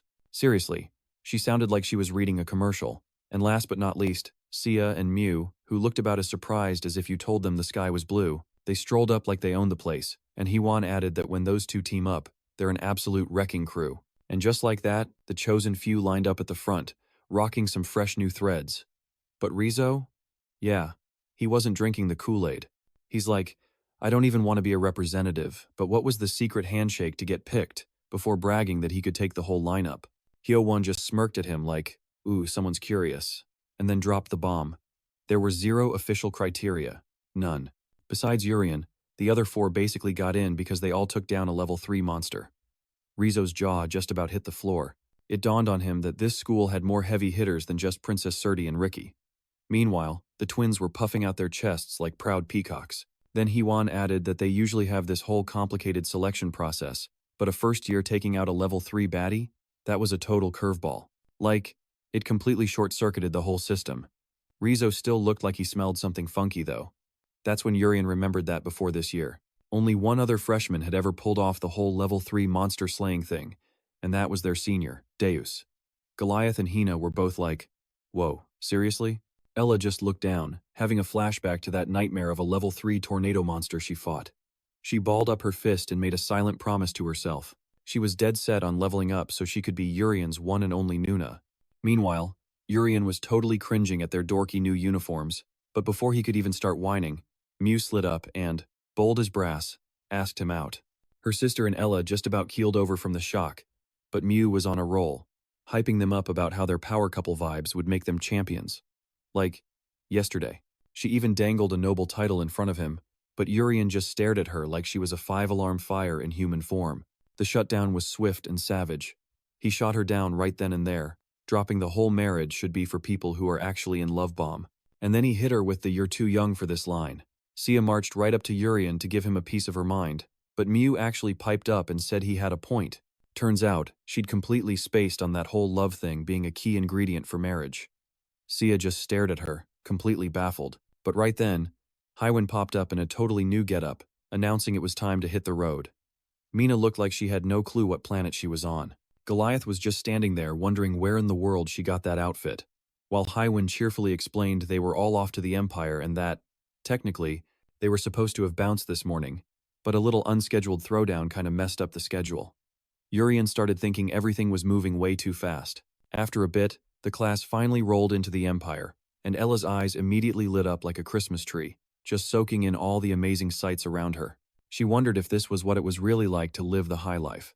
Then the smell of food hit her, and she shot towards it like a heat-seeking missile, all while Jade trailed behind, practically wagging her tail, giddy with the golden opportunity to absolutely wreck Hywin's day. Hywin informed the group she had some business to take care of first and started herding everyone along, but Jade was still off in her own little bubble of glee. For once, she was thrilled she wasn't picked as a rep, seeing this as her golden ticket to get closer. She casually asked him if he'd ever tried grilled clams, and that times got her attention. He launched into a full-on sales pitch about how seafood was the Empire's jam, and the grilled clams here were out of this world. So then he slid in with an offer to take her for a bite. She said yes before he could even finish the sentence, and he promised it'd be a quick in-and-out job. He was all set to treat her, but just then, Chris materialized out of thin air and announced that he was more of a shrimp guy. This totally threw Jade for a loop. The blondie caught Ella's bug-eyed reaction and started teasing her, like, "What, you never had shrimp before or something?" Then he just kept rambling on about how mind-blowing the Empire's shrimp is. Jade clutched her pendant, wondering what this fancy boy's deal was. The other guy jumped in, arguing that Emperor Crab blows shrimp out of the water, which made Ella's eyes practically sparkle. He was really laying it on thick. He went on about how Emperor Crab was the perfect meal for a classy lady like her, and again, insisted it was his treat. Chris immediately cut him off. He declared that he also adores Emperor Crab and wanted to tag along. Jade gave him a death stare and said, deadpan, that it was a 2-person party, so he could, go find another date. Chris shot back that nothing was impossible for him and smugly bragged he'd just sweet-talk the owner. Meanwhile, Rizzo shuffled to the back, grumbling about how loud everyone was getting, while Hina was just waving her hands like, "Yeah, keep this drama going." Chris looked at the crew and said wandering around a strange city probably wasn't the brightest idea, while Jade was silently praying for him to take his own advice and get lost. Just then, a booming voice cut through the chaos, demanding to know who was making all the racket. A trio of seriously weird-looking goons swaggered up, with the leader front and center. He demanded to know if they were from the kingdom. Jade clocked the uniforms instantly and confirmed they were students from the Royal Magic Academy. The guy immediately started clowning on them, like, "You're supposed to be the elite class, but you've got someone rocking a black badge?" His 2 goons jumped right in, trash-talking the kingdom and saying they must be pretty desperate to be letting in commoners. Jade was like, "Hey, you might want to watch your mouths, 'cause Ella could wipe the floor with all of you." But the lead dork just scoffed and said some filthy commoner could never be on their level. The 3 stooges then launched into their cheesy, rehearsed introduction, but Jade just pointed out that the guy in the turban had to be one of the big shots for the match.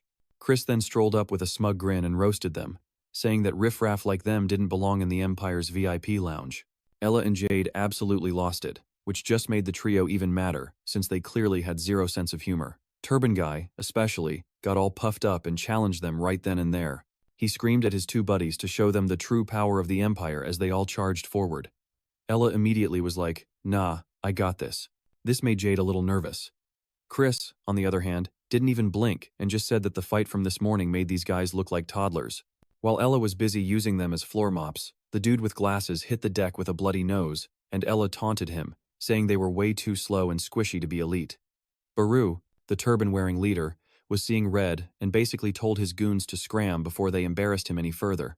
Then he whipped out two stone swords, declaring he was about to drop the real power of the Empire, but before he could even take a step, a giant monster just popped into existence behind him, making the poor guy freeze up like a deer in headlights. Turns out, Jade had just fired up his demon sword technique, and he calmly warned the guy that things were about to get messy if he really wanted to go through with it. Baru started sweating buckets and was probably wondering what kind of fresh nightmare this was. He then asked why Jade wasn't an official fighter, which just got a cryptic smile in return. Jade replied that they had even bigger guns on their team, while Ella promised they wouldn't lose, period, which just about fried Baru's brain as he stood there completely baffled.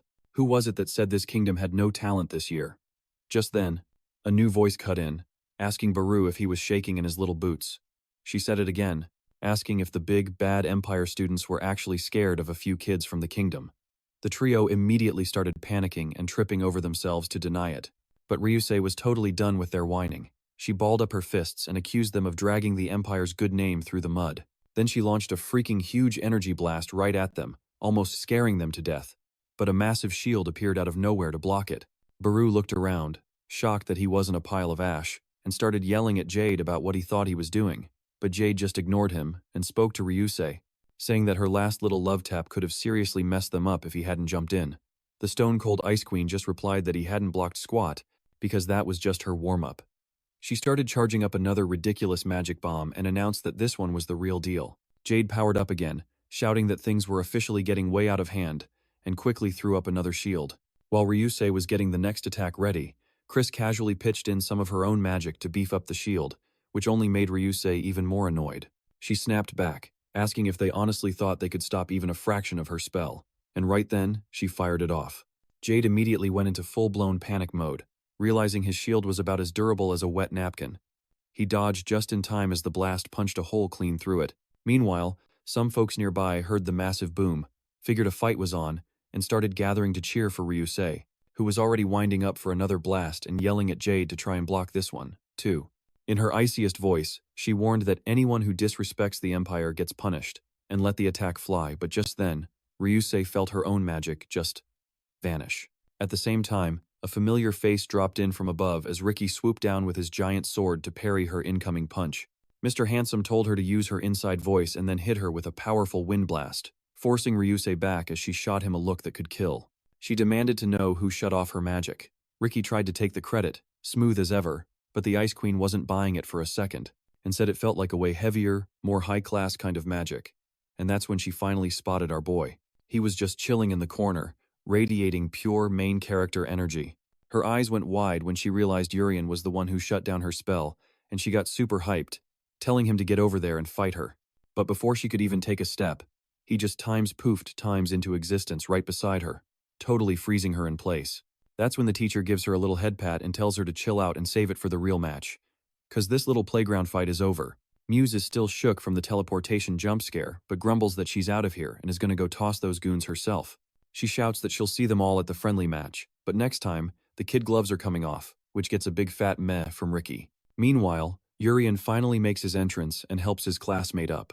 Jade, using that big brain of hers, starts connecting the dots, remembering how Chris's magic also just vanished into thin air. He realizes it feels exactly the same, all while Urien just offers up a clueless-looking smile. Elsewhere, Ricky senses something's not right and sees his sword is actually damaged, even though Ryusei didn't use an ounce of magic when she smacked it. He yells over to Urien, saying they absolutely cannot let their guard down, but our boy just pulls a goofy face and is like, why not? With that, the whole crew heads over to the exchange hall. Baru immediately starts sweating buckets, realizing these new students are on a whole other planet, while Urien is the complete opposite. He's laser-focused on the buffet, practically drooling over a juicy slab of meat. Just then, a voice calls out, and a senior student, Deos, steps forward to greet Princess Surti. Surti's face totally lights up when she sees him, and Deos comments on how much she's grown. From the back, Mew gives us the inside scoop. This guy is the top dog, the strongest student in the entire Royal Magic School. Then, Haiwan gets everyone's attention and starts a roll call, going from third years down to first years, making sure all 10 of their reps are present and accounted for. Dias gives her a polite greeting, and she replies that she's expecting big things from him. But then, a loud voice cuts in, making the former hero sigh, knowing some serious nonsense was about to go down. The guy on stage is Professor Kaiser from the Imperial School, welcoming everybody. He kicks off a speech about the 7-year history of this tournament, but then he immediately starts throwing shade, mocking the kingdom for not being able to handle a simple monster invasion. He just keeps rambling on about how a level 5 monster would be a total cakewalk for the Empire, which has all the mages scowling. Finally, it's the kingdom's turn on the mic. Jerry saunters up to the stage with a grin that screams trouble. He starts off talking about the event's grand legacy, all while the Imperial School's principal is giving Kaiser a round of applause for his speech. He's even praising him for wounding the kingdom's pride. Kaiser gets all smug, thinking he's won, but Jerry's got a little something planned. He throws up a very clear one-finger salute and declares that a student from the kingdom single-handedly took down a level 4 monster, and that little accomplishment is going down in the history books. Still holding that finger up with pride, he adds that the Empire is currently on a 3-match losing streak. He says if they can learn anything useful from the Magic Kingdom, they might just qualify to be a Times Real Times Magic School someday. He flashes a wicked smile and wishes everyone good luck. Meanwhile, all the mages were going wild, super stoked that Jerry was their teacher. Then the announcer got back to it. He announced that the matches would kick off in 2 days and that until then, everyone should just hang out and have a good time. Haiwan immediately chimed in that since the boring speeches were done, it was time to grub, and Urien booked it straight for the king crab table without a second thought. That's when a worried second-year student went up to the professor. He confessed that he was feeling pretty nervous, explaining that their real A-team second years were still in the hospital, and they were just the backup crew. He went on, saying they felt like they were dragging everyone down, and had no idea what kind of shady tricks the Empire was going to pull. The kid continued, saying that since a level 4 monster had shown up, this whole thing is totally rigged, but Urien just shrugged and said that just meant they had to win anyway, leaving the sophomores completely floored by his deal-with-it attitude. But then Sturdy and Ricky jumped in like, heck yeah, saying they had zero plans to lose, no matter how sketchy the setup was. The twins, being their usual hyper selves, were totally on board, while Haiwan started quoting Shakespeare like she was at the Globe Theatre. She went on about how real power isn't about your fancy title but your guts, reminding them their ranks are worthless and they're only here because they're ridiculously good. Her epic speech actually made the self-proclaimed bad luck charm tear up, and the teacher capped it off by saying she had absolute faith in her crew of rock stars. Flash forward 2 days later, and it was finally showtime for the so-called friendly competition at the arena.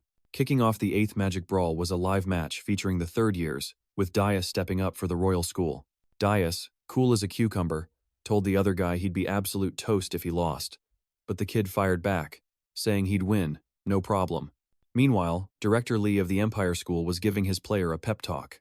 That player, Boganuzag, who looked like a high school knockoff of Homelander, was told he could totally win if he just didn't blow it. The announcer broke it down for the crowd. First school to snag 2 wins out of 3 matches takes home the glory. Up in the Royal School's skybox, G was practically vibrating with excitement, prompting Principal Majas to ask if this was her first time at the Magic Rodeo. She admitted it was, so Majas hit her with a pop quiz. Know why we've owned this thing for 3 years straight? G figured it was just 'cause their students were built different. But Majas revealed the secret sauce. It was because Dias was basically their hometown hero. Down below, Nusag greeted his rival, bragging that he'd leveled up since they last met. The second the bell rang, he unleashed a bonkers stat buff. I mean, juicing 3 to 5 stats is normal, but this dude cranked all 8 of his stats to the max all at once. This stunt immediately made blood gush from his nose as his body screamed for mercy. But up in the stands, G and Majas were like, A for effort, kid. But Dias just casually unveiled his trump card, the Scythe of Death, which, you know, can literally slice magic apart. Realizing he was on the clock, Nuzag dropped into a pose that looked like he was about to sprint in the Olympics, aiming to end it all in one shot, which made Ricky raise an eyebrow like, what is he doing? Urien remarked that he looked like he was auditioning for a ninja movie.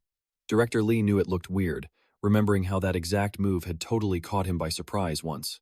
Nusag called it his charge stance, a little something he cooked up, specifically to counter Dias, who had been mopping the floor with him for the past 2 years. While the power-up was strong enough to theoretically one-shot Dias, Nusag knew it was useless if he couldn't get in close to deliver the package. The problem was, the buff ran out in 30 seconds, and the director figured it would take Nusag the full 30 seconds just to run across the arena. But Nusag shot back confidently that he only needed 5 seconds, all thanks to his wacky charging technique. In the ring, Nusag got ready to move like a cheetah on a triple espresso. He was convinced his buff made him stronger than a pro hero, which meant victory was a done deal. In a flash, he rocketed straight towards Dias. Dias watched this human missile approach with a smirk, basically thinking, "Fine, let's not drag this out." Magus watched closely, understanding the play. She called it a terrifying technique, but also admitted it was still playing in the minor leagues compared to Dias. Before Nusag even knew what was happening, the death scythe zipped through him effortlessly. Director Lee shrieked in terror, but Dias calmly pointed out that he'd only cut the magic, not the guy. He dropped Nusag to his knees, claimed the first-round victory, and had the audacity to tell him, "Hey, good game." Back in the Empire team's panic room, all heck was breaking loose. Their dollar store champion got steamrolled in less than 30 seconds, which they saw as a massive humiliation and a serious skill issue. The suits were stressing that a fourth loss to the kingdom was completely unacceptable, especially while the kingdom was busy fending off a monster apocalypse. A loss here would make the Empire look like a total joke to every other nation. For that reason, a win was non-negotiable if they wanted to keep their street cred and stay on top. But with their ace player getting knocked out that fast, they started freaking out that their whole brilliant plan was about to go up in smoke. Director Lee was beginning to think, "Uh-oh, maybe I misjudged this guy." But he quickly told the council to take a chill pill, reminding them they still had the first and second-year matches, and they just needed to snag the next 2 rounds. A third-year loss would be no big deal, and victory was still on the table. However, some grumpy old dude shot back that failure would come with a price tag, a price far beyond a slap on the wrist or a stern talking to. Over on the other side, Haiwan pointed out they only needed one more W to lock in the championship. So, she basically told the sophomores to get it together and not dump all the pressure on the freshmen. The team snapped into action, and this one kid, a dead ringer for Ginga from Beyblade, had a flashback to surviving that brawl with Riro and the promise he made to never back down again. In the middle of all the hype, the Empire's sophomore captain looked down his nose at them and snickered that he totally didn't see this coming. The so-called weak insects then asked where Riro had scampered off to. The Ginga wannabe, whose actual name is Elol, clapped back with a yo mama insult. Well, that just made the next match a whole lot more personal. The announcer, loving the drama, declared the second match was on. He laid it out plain and simple. The Kingdom team was ahead, so this little showdown would decide if the Empire could flip the script, or if the Kingdom was about to score a clean sweep. The crowd went nuts for their teams, and you could tell both sides were praying for a miracle from their players. Meanwhile, Empire Captain Wool Zahra noticed the Kingdom kids were missing their fancy honor class badges, realizing he was up against the junior varsity squad. He considered this a ridiculously lame insult, and told them again to go hunt down Rarel instead. And then, boom, a magical gust of wind from him shoved the entire Kingdom team backward.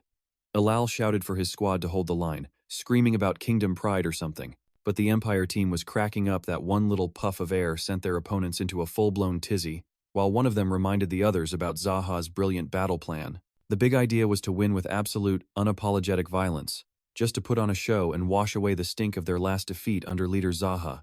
He remembered the gnarly scars on his and his teammates' faces were souvenirs from Morel last year, who went totally overboard after winning and sliced up their faces just to make them get a real close look at his little sword. It got so out of hand the referee had to step in and shut it down. From that day on, Zaha and his crew trained like maniacs, hungry for revenge on Rarel. But fate, being a cruel jokester, meant they didn't even get their shot at him. Instead, they were stuck here, beating up on some lower-level scrubs. The royal team shuffled into formation, hiding their mage in the back like a precious gem, while the Empire captain wondered if this was even a fight or just glorified babysitting. Then he just casually strolled right through their formation, without them even noticing, totally catching them off guard. He moaned that he'd trained his butt off just to smash Rarel, and now there was no way to get his street cred back unless he handled this personally, before screaming that the royal bugs didn't stand a chance. Then he unleashed a magic wave that just flattened the entire team like a pancake. Elal, though seriously rattled by whatever just hit him, staggered to his feet and hollered for his team to get their heads in the game and put up some defenses, while Zaha just stood there wondering if they were even in the same league as him. because the power gap was just comical as the royal team tried to pull themselves together. The mage chimed in that he dodged the blast by simply stepping out of the way.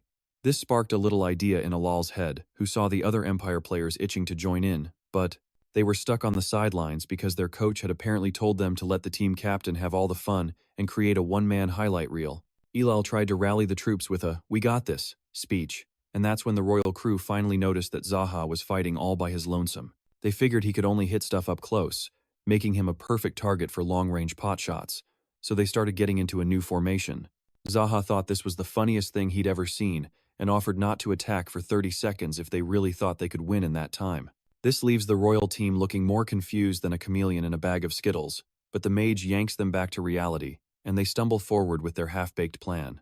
Before they can even land a hit, a whole 30 seconds tick by, and Zahar goes supernova with magical energy, wiping the entire team off the map in one shot. The mage is yelling out to his fallen comrades, but Zahar makes it crystal clear who's next by teleporting right into his personal space, and he sends the guy flying before he can even blink.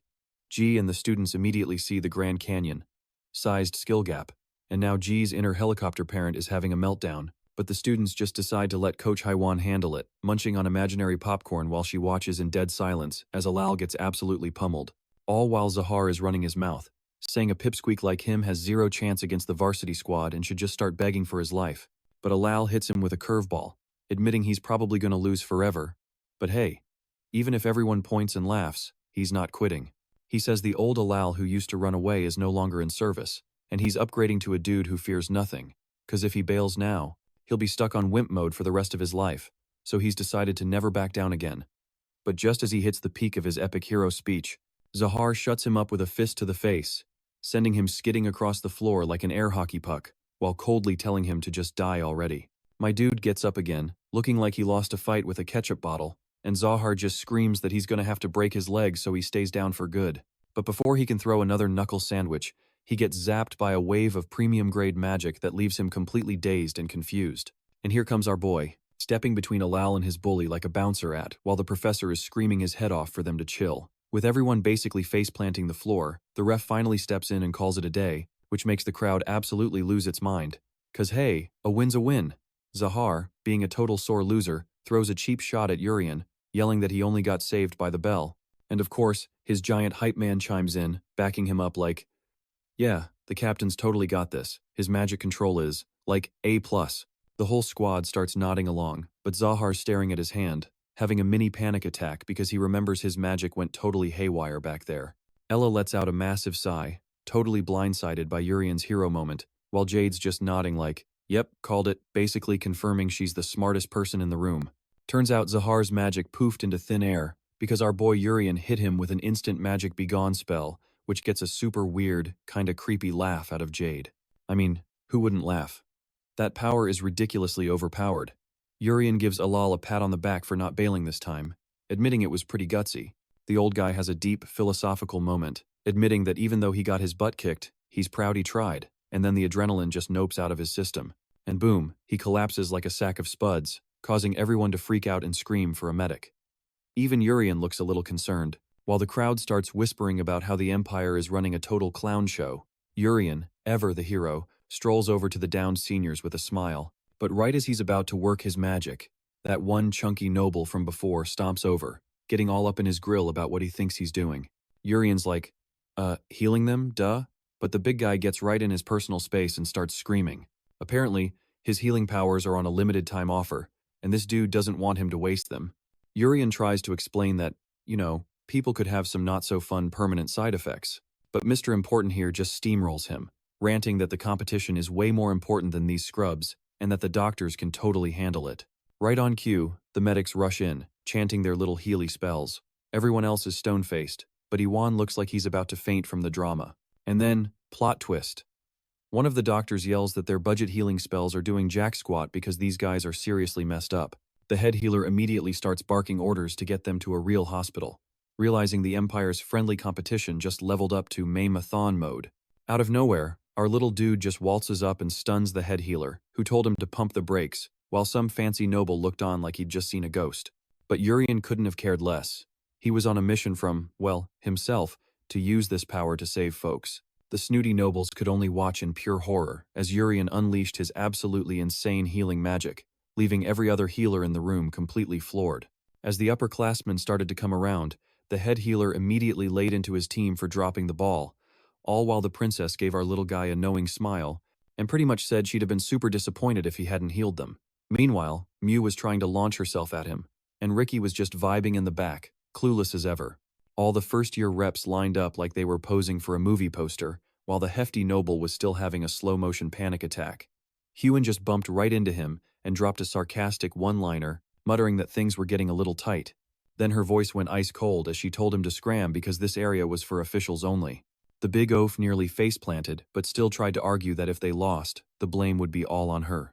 Yuran couldn't have cared less, telling him to do whatever, then calmly told the announcer to just start the match already. The announcer looked mega awkward but carried on, declaring that the kingdom was more ready than ever. The professor tried to stop her from escalating things, but it was way too late for that.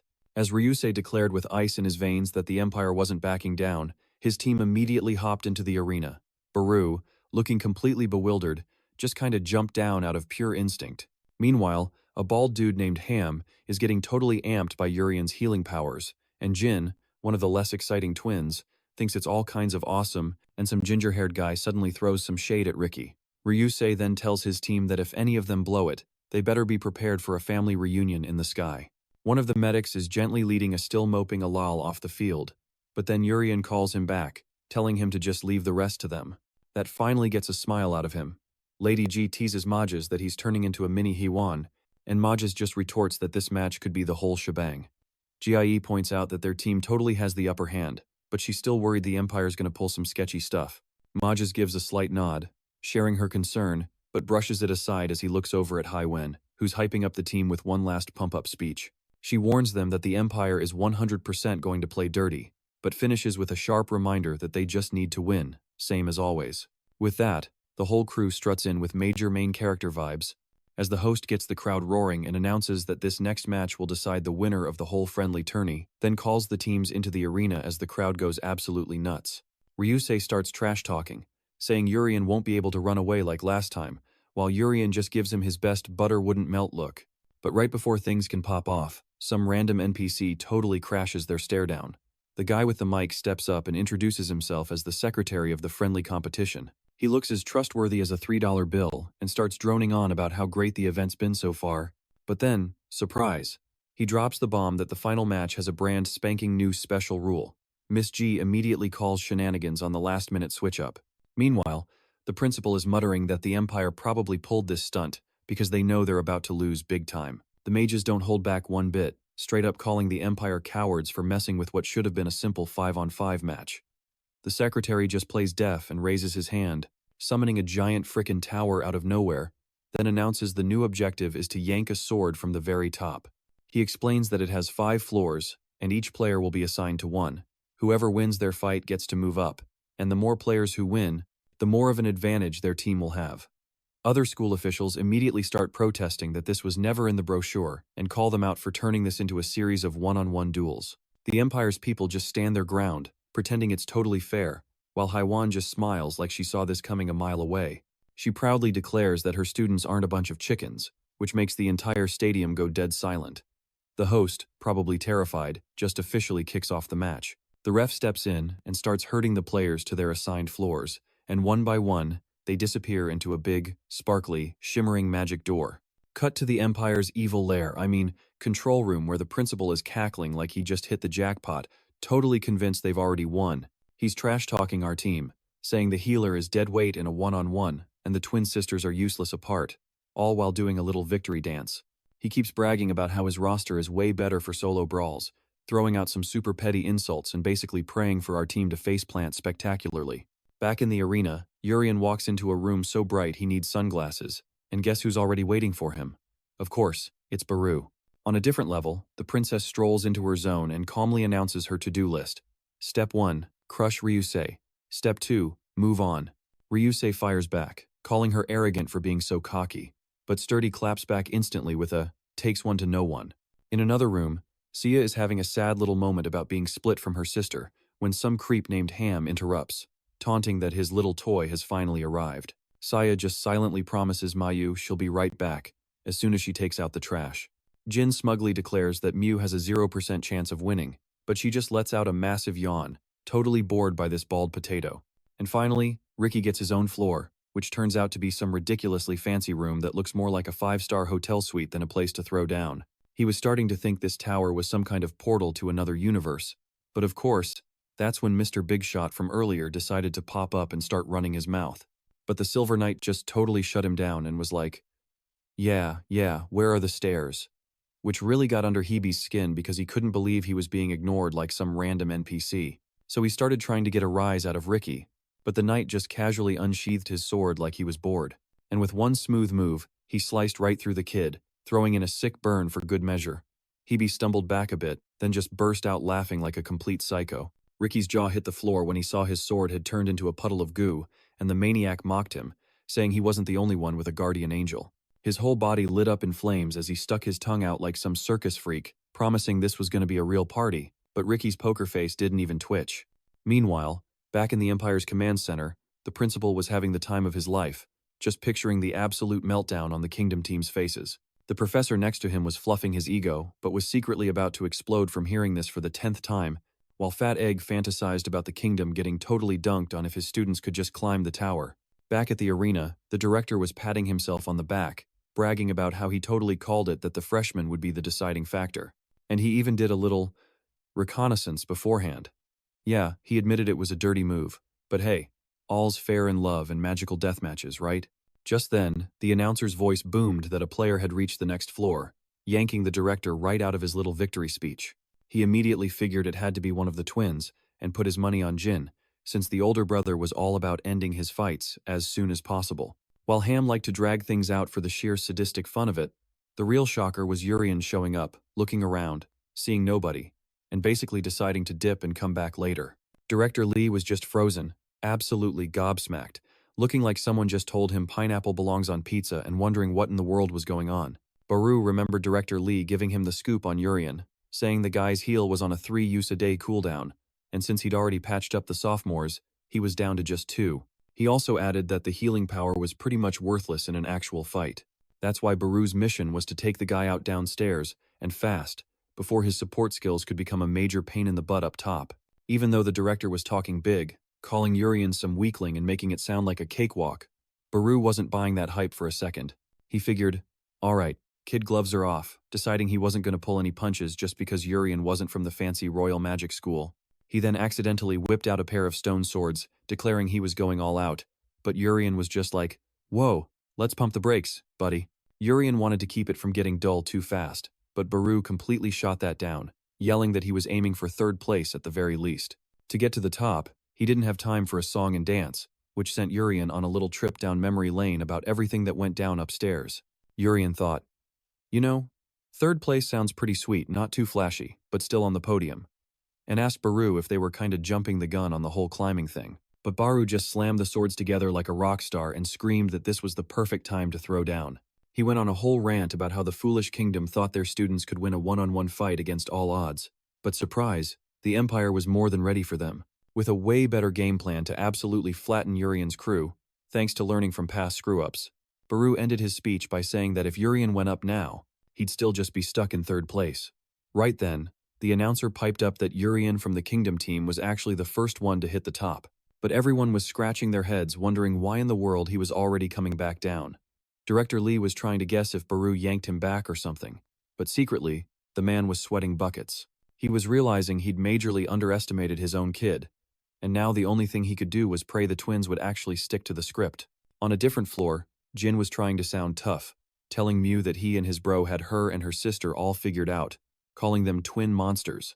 He even brought up some heavy family drama about their mom and sealed powers, claiming they needed to be together to do anything, which, for some reason, got Mew totally hyped. She was impressed the kid did his homework so well, but Jin just declared that he and his brother were the superior twin set and made his hand glow like a magic nightlight. At the exact same time, his brother Ham felt the same energy surge in his own hands, proving the two could share their power even when they were apart. He taunted that Mew and her sister didn't have that kind of twin-ternet connection, basically saying their loss was a done deal before the fight even began. In another room, a dude named Heavy was just laughing at Ricky's attacks, telling him to keep trying because his super speed wasn't doing a darn thing. As his punches left 0 marks and his wind sword literally melted, Heavy just sneered. "Where'd all that confidence go, pal?" Then he punted a whole firestorm right at him, bragging about how easy it was, while Ricky desperately tried to block with his shield. But, just like Professor Haiwan taught in Magic 101, wind just makes fire angrier, turning the shield into extra fuel and setting Ricky ablaze. All while Heavy stood there calling him a total idiot and shouting that he was never going to win. G confessed to Magus that she was getting nervous about the students down below and had no clue what Urien was thinking when he reached the top. Magus was already freaking out, thinking his students were losing because of the last-minute rule change, and was ready to stop the match and sue the Empire, until he saw Haewon's totally chill expression. And just like that, his panic started to fade. Iwan just whispered for his students to win, and right on cue, Ricky burst out of the flames while Heavy was still laughing his head off. As Ricky whipped out his wind sword again and zipped behind him, the cocky little firebrat mocked him for not knowing basic magic theory and cranked his own flames up by 200%. While screaming that he was going to melt his sword and his bones, Heavy bragged that his fire was absolutely, positively unextinguishable. But Ricky called on the spirits for a power-up, blew right past him, and landed a combo that snuffed out the flames, knocking Heavy so loopy he fell into a flashback. Suddenly, he was seeing his dad again, telling him he'd finally made the team and was going to prove their fire family was the strongest of all. But his dad was a total downer, saying there was no point in proving anything because no matter how hard they tried, fire could never, ever beat wind. His dad explained that out of the 4 spirits, only the wind and fire spirits ever bothered to help out humans, and between those two, wind was getting a big head because the fire spirit, Al, apparently thought they were total losers. It was then that Heavy had a crushing epiphany. Yep, I'm a failure, just like dear old dad. And he figured their whole family tree was basically cursed to be forever single. He remembered how his pops kissed up to that fire spirit for years, only to end up moping in a corner 3 years ago. And now he was wondering if this was his moping in a corner moment, completely oblivious to Ricky standing behind him looking like he was about to blow a gasket. Ricky just glared and asked him, with ice in his voice, "So, still feeling froggy about that whole bone-melting thing you were yapping about earlier?" Meanwhile, Jin was busy throwing a glitter fist at Mew, but she sidestepped it like a pro and deadpanned, "You know, those punches aren't completely useless." Jin, naturally, took that as fighting words and decided to try another scare tactic. He went on about how without her hocus pocus, all she could do was run until she keeled over. Then he puffed out his chest and said, "It's all going according to my brilliant plan." Meanwhile, Mew called him a total snooze fest for being such a stick in the mud, adding, "That probably explains why you have 0 friends, even your jokes are lame." This whole fight was starting to put her to sleep. She thought, maybe it's time to bust out the secret weapon. Jin, completely missing the point, sputtered, "What do you mean I'm not popular?" And she shot back, "Dude, you're not just bald, you're blind too." Right on cue, the door creaks open, and in wanders Urien, looking like a totally lost puppy. He just goes, "Where's my room?" Which totally threw them for a loop when they realized this times was the special transfer kid. Jin immediately started sweating about Baharu. I mean, imagine losing to a guy whose only power is playing doctor. Urien, meanwhile, was having a mini panic attack, thinking, "Oh crap, did I just crash a party? Is this against the rules?" Suddenly, Mew flashed back to her sister Sia, telling her some fairy tale about a prince on a white horse. Mew had been like, "You mean some stuffy dude from the Empire?" But Sia was all, "No, he's the guy who shows up right when you're in deep trouble." And Mew was like, "So, he's tough, right?" Sia explained he was more of a wild card, the type to bet it all for someone they care about. Mew thought to herself, "Okay, is that strong or just plain stupid?" But then she decided it was probably brave. And now, looking at Urien standing there looking completely lost, she had a revelation. He was her white-haired, clueless prince. Urien, totally ignoring the soap opera unfolding, just told her, "Hey, when you're done with whatever this is, let's bounce. You go first so we don't look suspicious." Jin was grinding his teeth, super annoyed by this new plot twist, and snarled, "This changes nothing. The plan is still on, and I'm gonna wreck you both." As he started glowing with all that mana energy, Ham felt the power surge and figured, so little bro wants me to wrap this up. Got it. While casually sitting on Sia's injured body like a total creep, he said, "I was hoping to drag this out a little longer, but since you're in such a rush, I guess I'll just end it now." Then both brothers powered up, sharing their juice, which made their faces twist up like they'd just eaten a whole bag of lemons. Veins were popping out on their foreheads like crazy as Jin announced, "This one heart, one body mode lasts for exactly 2 minutes and 22 seconds. which pretty much makes us invincible, so taking you both down will be a piece of cake. Come at us, bros. Urien was like, don't mind if I do, and immediately zapped the wannabe Megamind's power level down to 0. The guy's face deflated back to its regular, non-veiny state. Elsewhere, the 2-star pupils heard all the commotion. Ryusei figured, sounds like the JV team started their rumble. Guess it's our turn to get this party started. And Surthy was totally on board. The princess remembered that Ryusei was supposed to be this once-in-a-century prodigy, who then decided to say hello with a little taste of her power. By little taste, I mean a freaking laser beam of magic shot out. But Surthy, cool as a cucumber, just blocked it with a tiny shield she made with her index finger. Ryusei then casually asks Surthy, so what's your plan after graduation? The question totally blindsided her as Ryusei pressed on, I mean, you're royalty and all. So what's the post-school game plan? You just gonna chill in some fancy castle garden smelling flowers all day, or what? Surthy didn't say a word, which just made Ryusei clench her fists, all ticked off that the princess didn't even have to try, since her future was already set on easy mode. Surthy finally admitted, yeah, you're not wrong. My brother's getting the crown, so it's not like I need straight A's to prove I'm somebody. But yeah, she's not about to be treated like some potted fern, so she zaps him right back, launching Ryusei straight into the wall like a human cannonball. She locks her eyes on Cherty's glowing pinky finger, of all things. Cherty winds up for round 2, declaring she's going to use this power to save the entire world.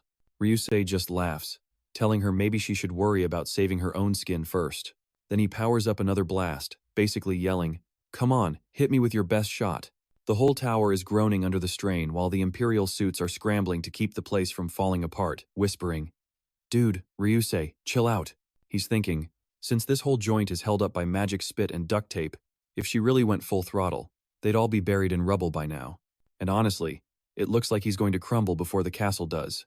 Elsewhere, Jin is getting his butt handed to him by Mew, who's just wailing on him, all while he's deliriously mumbling that this is all part of the master plan. Right before she can deliver the final blow, though, Urien decides he's seen enough and starts to leave, making her stop and ask where he's off to. His genius plan? We gotta go upstairs. She drops her punching bag, Jin, and joins Urien, wondering how exactly they're supposed to get upstairs. His brilliant strategy is to just hope they stumble upon an exit, cause if they just keep wandering aimlessly, they're gonna be lost in this maze forever.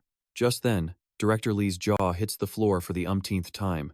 A whole bunch of Kingdom students pop up at the top, screaming that there's definitely some cheating and other shady business going on. Front and center are Ricky and Moo, who just snagged 2nd and 3rd place.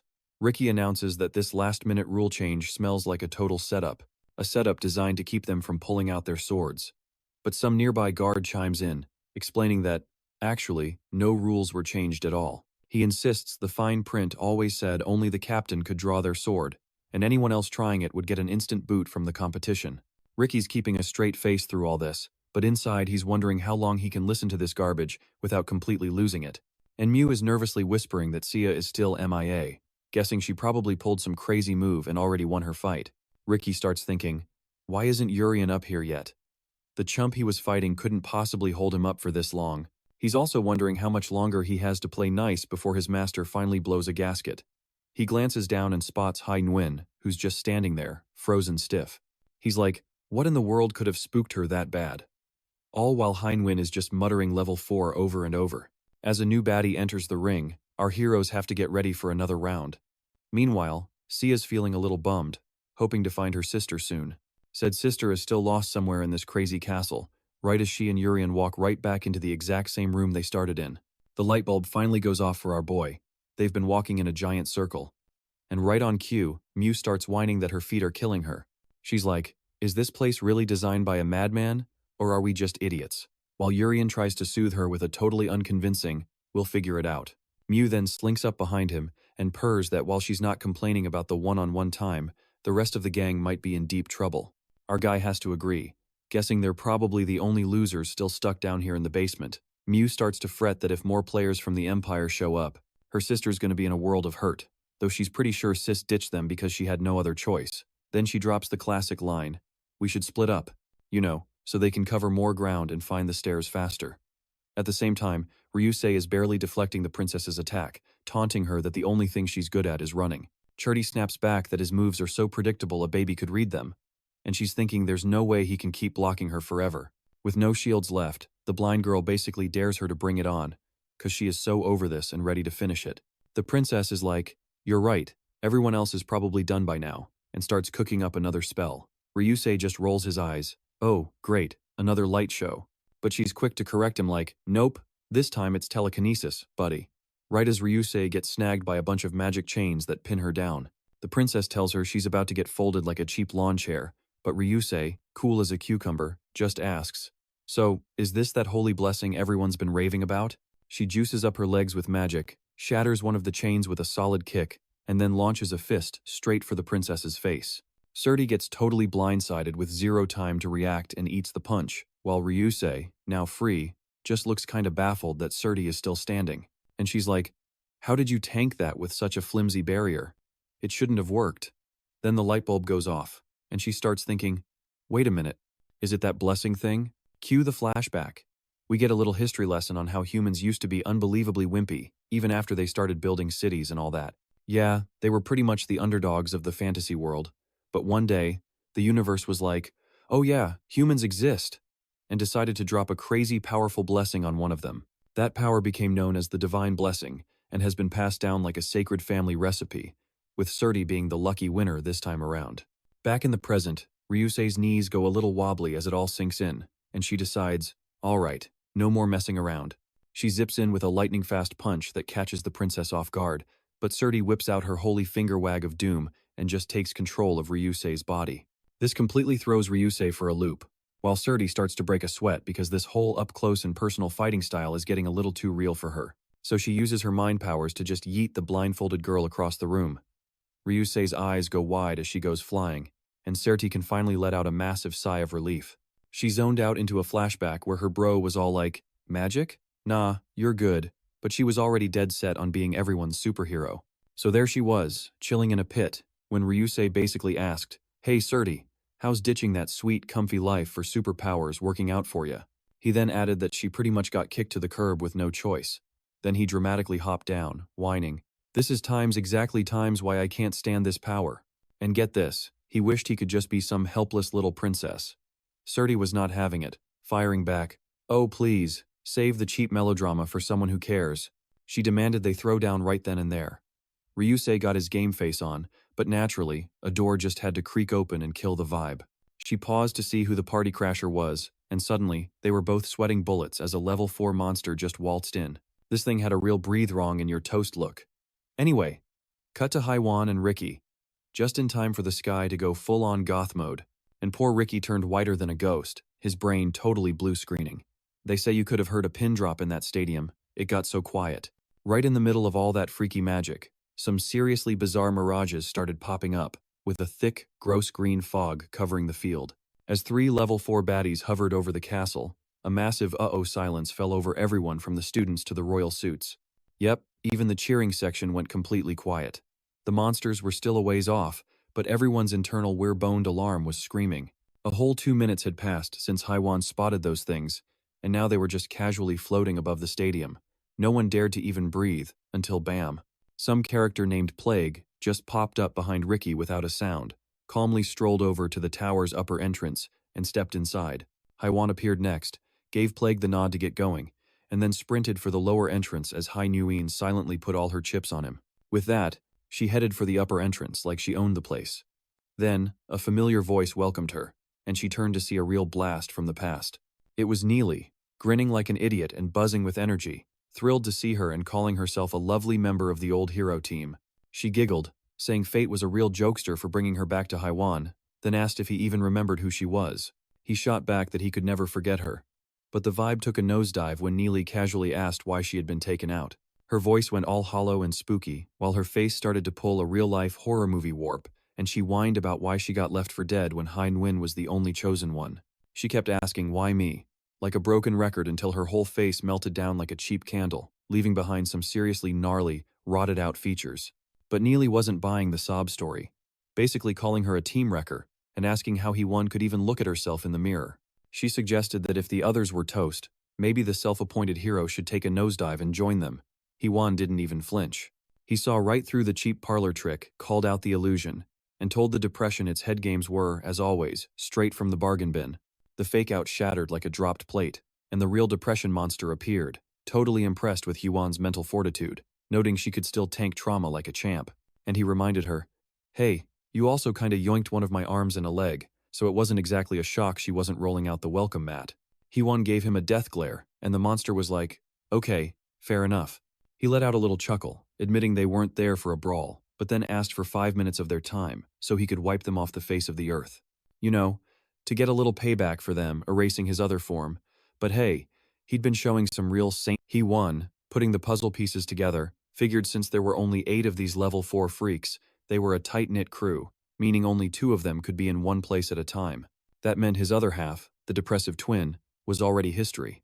She wondered who took out the other one, guessing it might have been their own souls. She threw a punch and snarked about whether the monsters were here for a picnic since 3 of the 8 had shown up, basically calling them a pack of wild animals.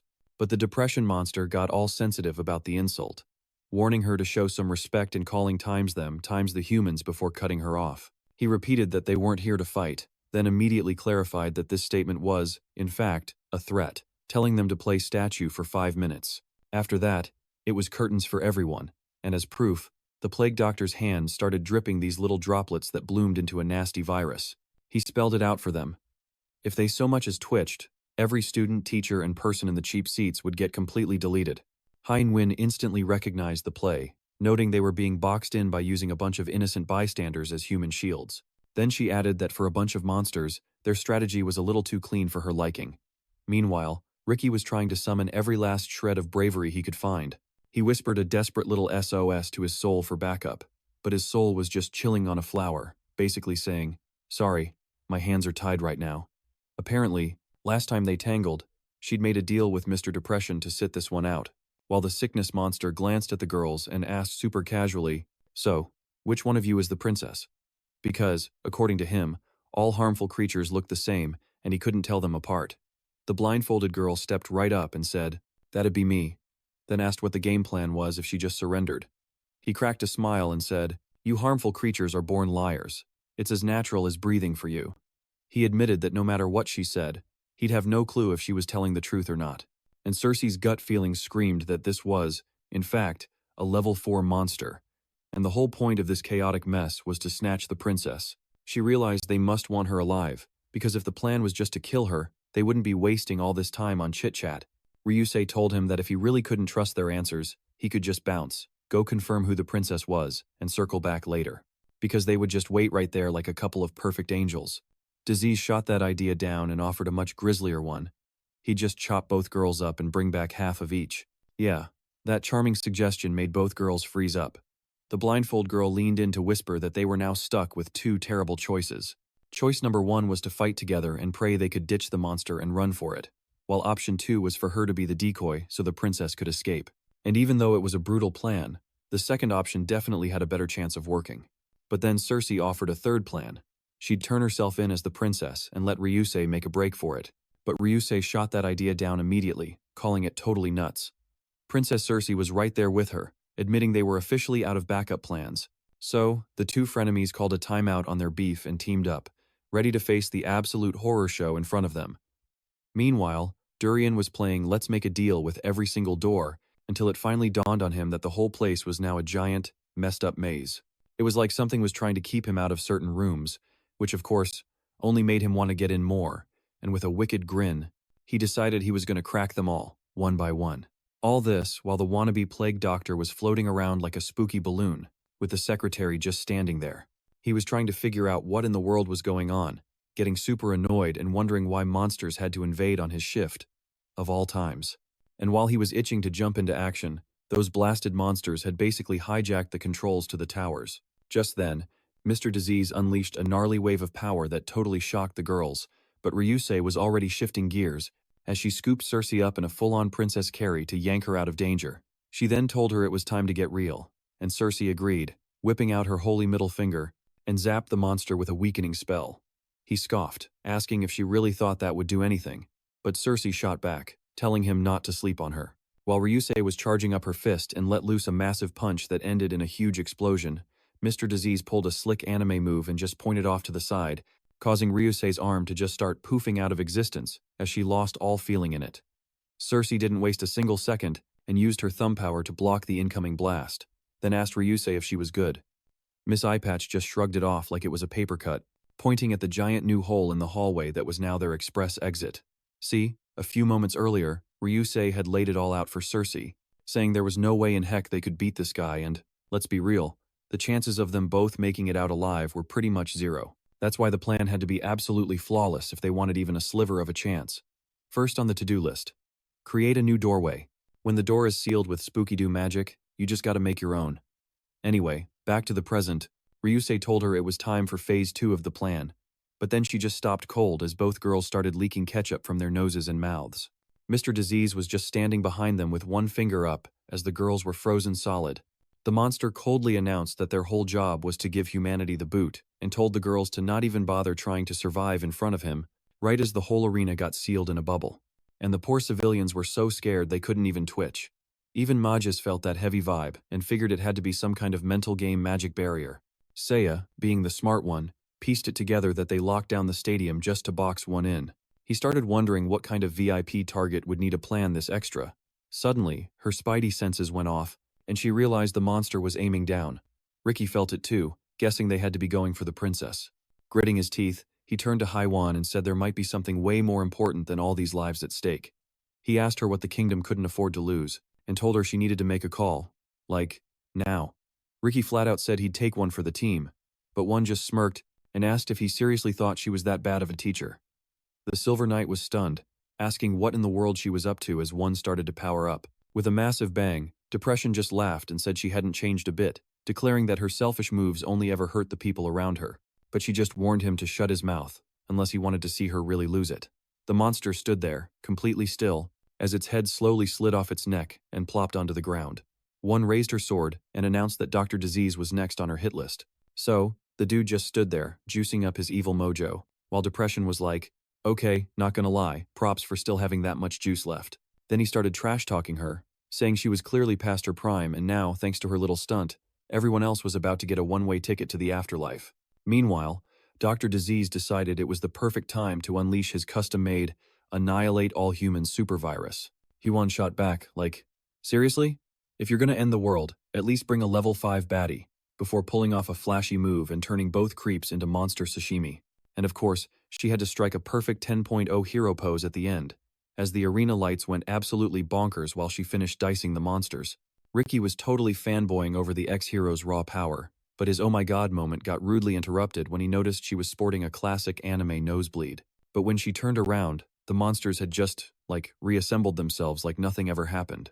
Depression had this smug, I told you so look on his face, saying that even though her glory days were over, she still had some fight in her.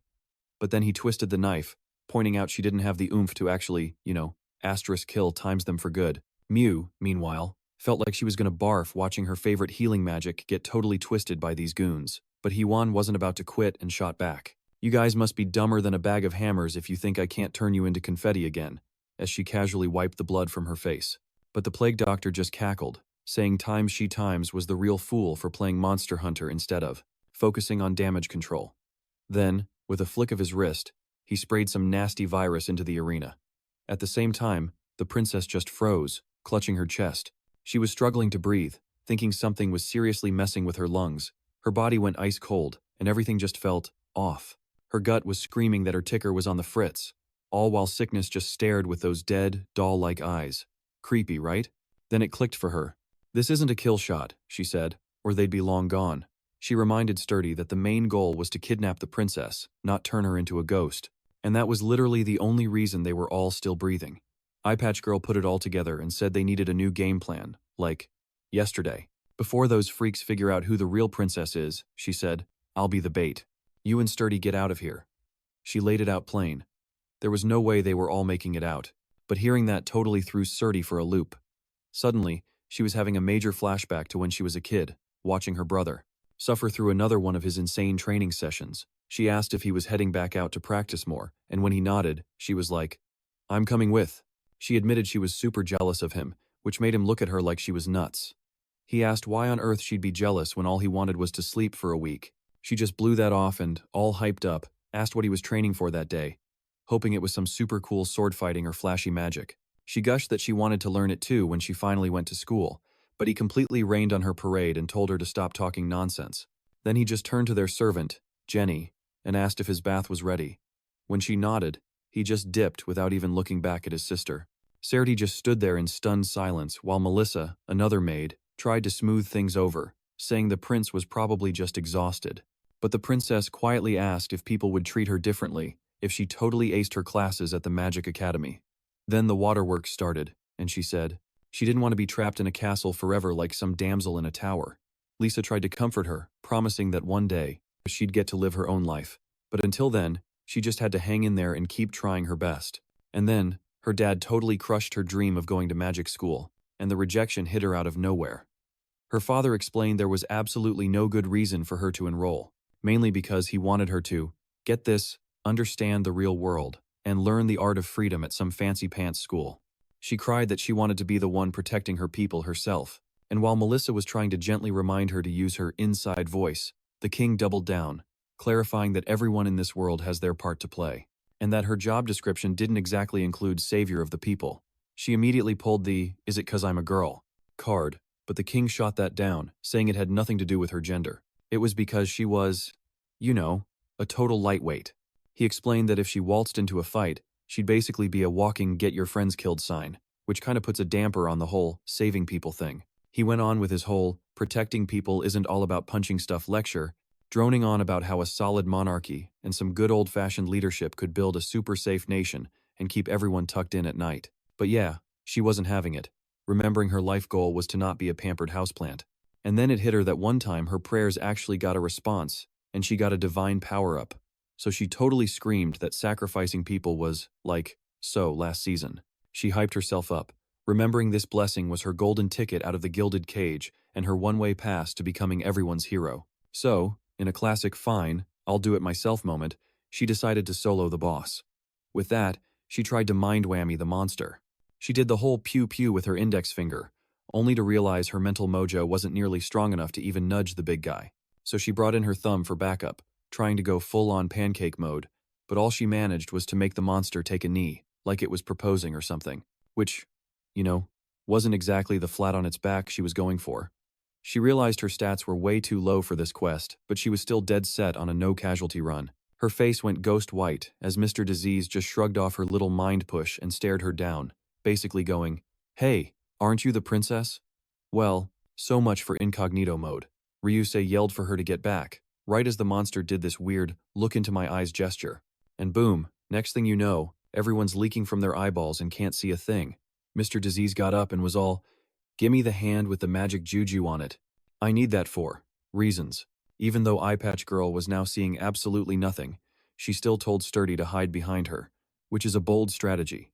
But before she could play blind bodyguard, the monster just tapped its own head and poof, knocked her out cold from across the room. The prince, meanwhile, was having a full-blown panic attack about what just happened to Ryusei. He begged her to say something as Mr. Creepy slowly closed in. The princess's mind flashed back to her dad's "I told you so" speech, and she was seriously regretting ever leaving her bubble-wrapped life. She wished she'd just stuck to being a regular old princess.